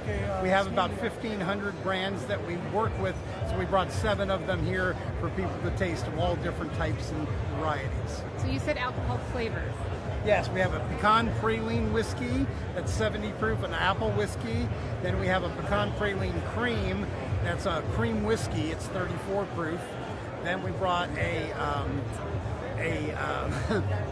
liqueur product called Damiana. It's here, I'll show you. Yeah, please. This is the Incan goddess of fertility. Oh wow, that's a sexy bottle. It was originally in one of the ingredients in the first margarita made in 1940 in the west part of Mexico. So if you go to Cabo San Lucas, you don't get triple sec, you get Damiana. Oh, interesting. Yes, so a lot of the West Coast states brought it. A lot of people knew what it was, so they were nice. It was nice for them to see that we had it available. Flavored whiskey, This is green apple, and then here's our other little. We also have that with the cream or the Damiana. We almost ran out of. More fertility. Yes. Yes. So Chris saved these for you guys. So because we were about to run out, they were very popular today. This is the most popular item. We also have it in the cream version. I mean, Without a doubt. Popular with all the men. They want to take that down. No. Although we saw more men today than normal, but yes, this is 90% of our business is women, if not more than that, and it's amazing. But these are made in Germany. We import these in. Believe it or not, we do 4 full 40-foot containers a year. So 1 container a quarter just full of these we sell. Do these open and then close back up? They can, but there's only 2 ounces in there. So here, I'll show you how it works. Just the head screws off. That's what the top looks like. So and then you can't screw it back on. Yes, you can screw it back And then on. what's inside? This is a vanilla caramel cream liqueur. Can I have one? Okay, can I make Absolutely. a specialty cocktail with it? Well, you can, but most people just drink it straight because that's the. Well, I'll tell you what I will do. I will drink a little bit of it to make some space. And then I want to put my tea in there. But yes, it's very good in coffee or tea. It's cute little spermy guy. The thing is that these are all natural flavors. Yeah, believe it or not, we've been importing these for 10 years, and they keep growing in business every year. I bet. All right.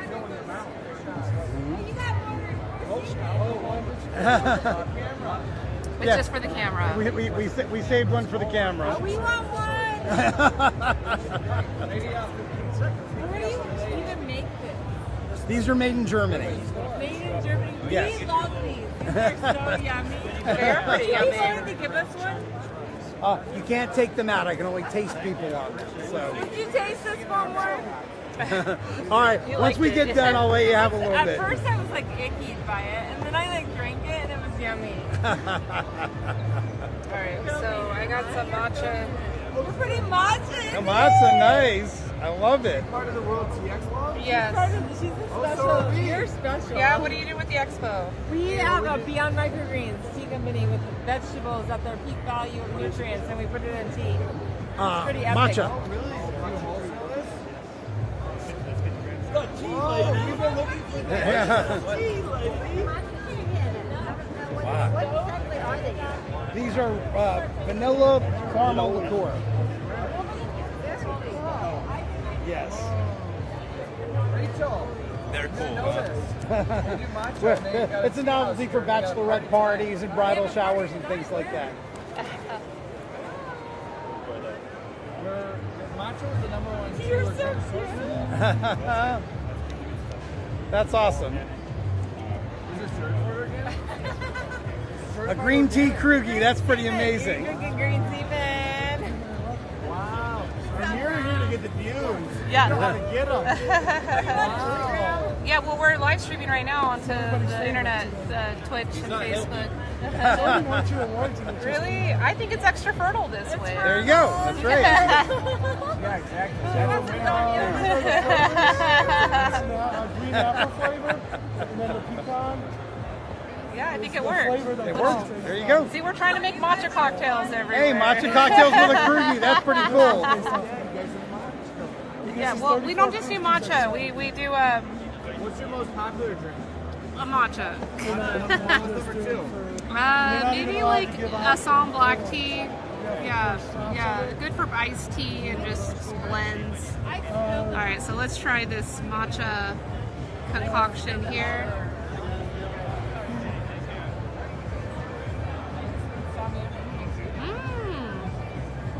It's better with the matcha. I bet. It's better. All right. It was good. Yeah, take some. You're welcome to. Oh, that's amazing. Right? That's awesome. Holy cow. That's friggin' awesome. Wow. I never would have thought. Yeah, right?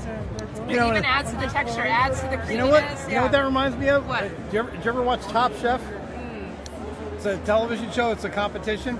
And years ago, they did a Top Chef desserts. Yeah. And the winning dish in the candy competition was a white chocolate matcha. Yeah. And it was so good that they had a local, a big candy chain manufacture them to that recipe and sell them at the candy shop. Yeah, so I drove an hour to get one. We got action now. Now that's pretty cool. Yeah, we got the action now. Thank you. Thank you,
You're with them? I'm Chris Petty. Chris, okay, cool. This is the matcha I use. You're welcome to have some to play with. And my contact is here, and we're actually hosting a party tonight and tomorrow night. You'd be welcome to come. Yeah. We have like all different kinds of tea and cold brew, so you can bring some stuff to play with, and we can experiment with the tea. What a great idea. Yeah, right? Yeah. You can play with it more. That's cool. I was shaking my little spermy guy to the drummers.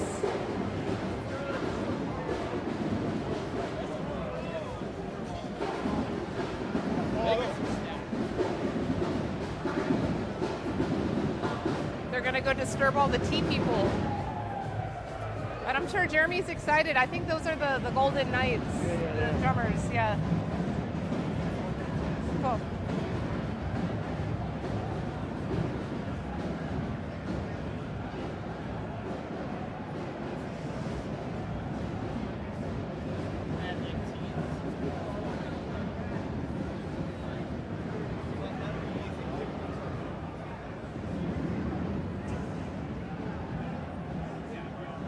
Probably get some cool footage with these lights.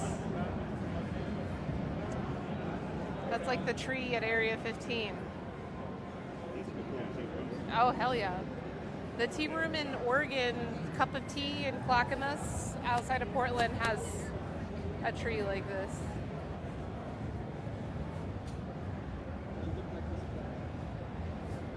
I like that one. That one's nice. Yeah, where is Jeremy? Jeremy's, I don't know, he's probably sampling all of the spirits.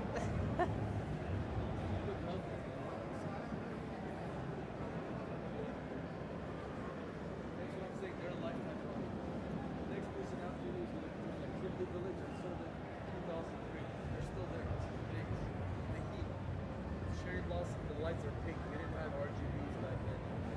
That's old. Yeah. So you could do that. You could also do like we're just jumping from one to the next. Yeah. You could do like the flash white.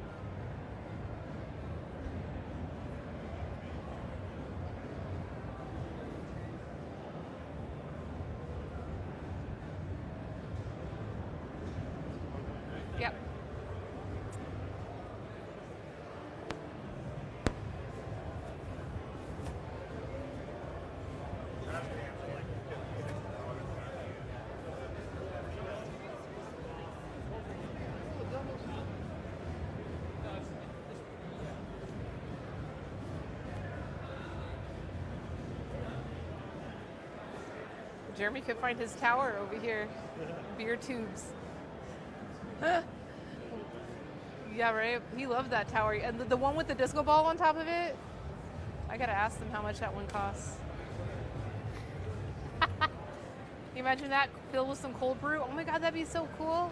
It is on a freaking tire. How classy is that? Oh yeah, go to Cup and Tea tomorrow. She's got a beautiful ambiance there with her lit tree. Love it. Let's see. Where's the handler of this booth? I wonder if these guys...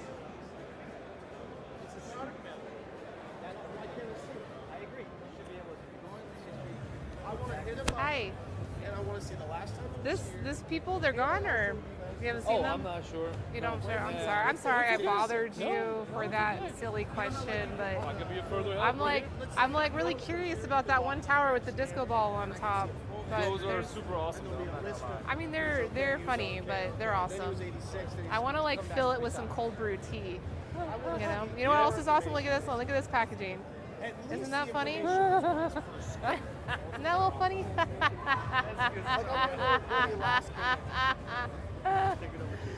Yeah. I got a matcha cocktail.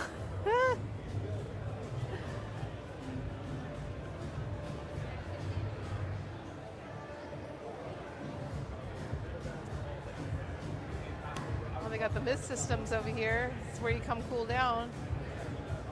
Ghost ice, simple, clear, endless. We should ask them about the cold brew ice.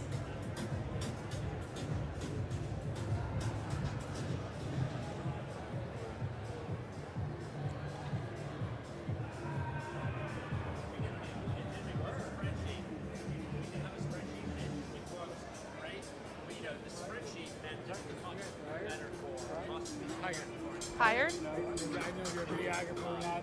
Yeah, no, we're here with press. Yeah. Because I was up there asking if they had a videographer.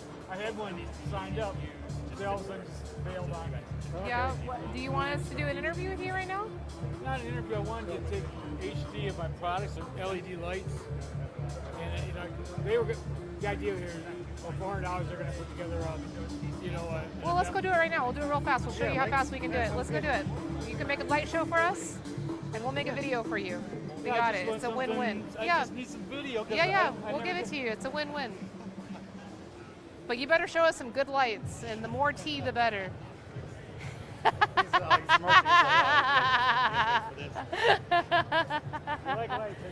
We like lights. Yeah. Let's go get some lights. Those are pretty cool. Yeah, those are cool. Yeah, so we're live streaming. So what I'll do is I'll just give you the link to this video, and then you'll be able to take that video, and then you can give it to your own editor, or you can make your own things out of it. Yeah. That's what we're doing. That's cool. It's cool. Yeah, we're live streaming. So this is just I've had this design product, and this is the first show I've been able to get there a year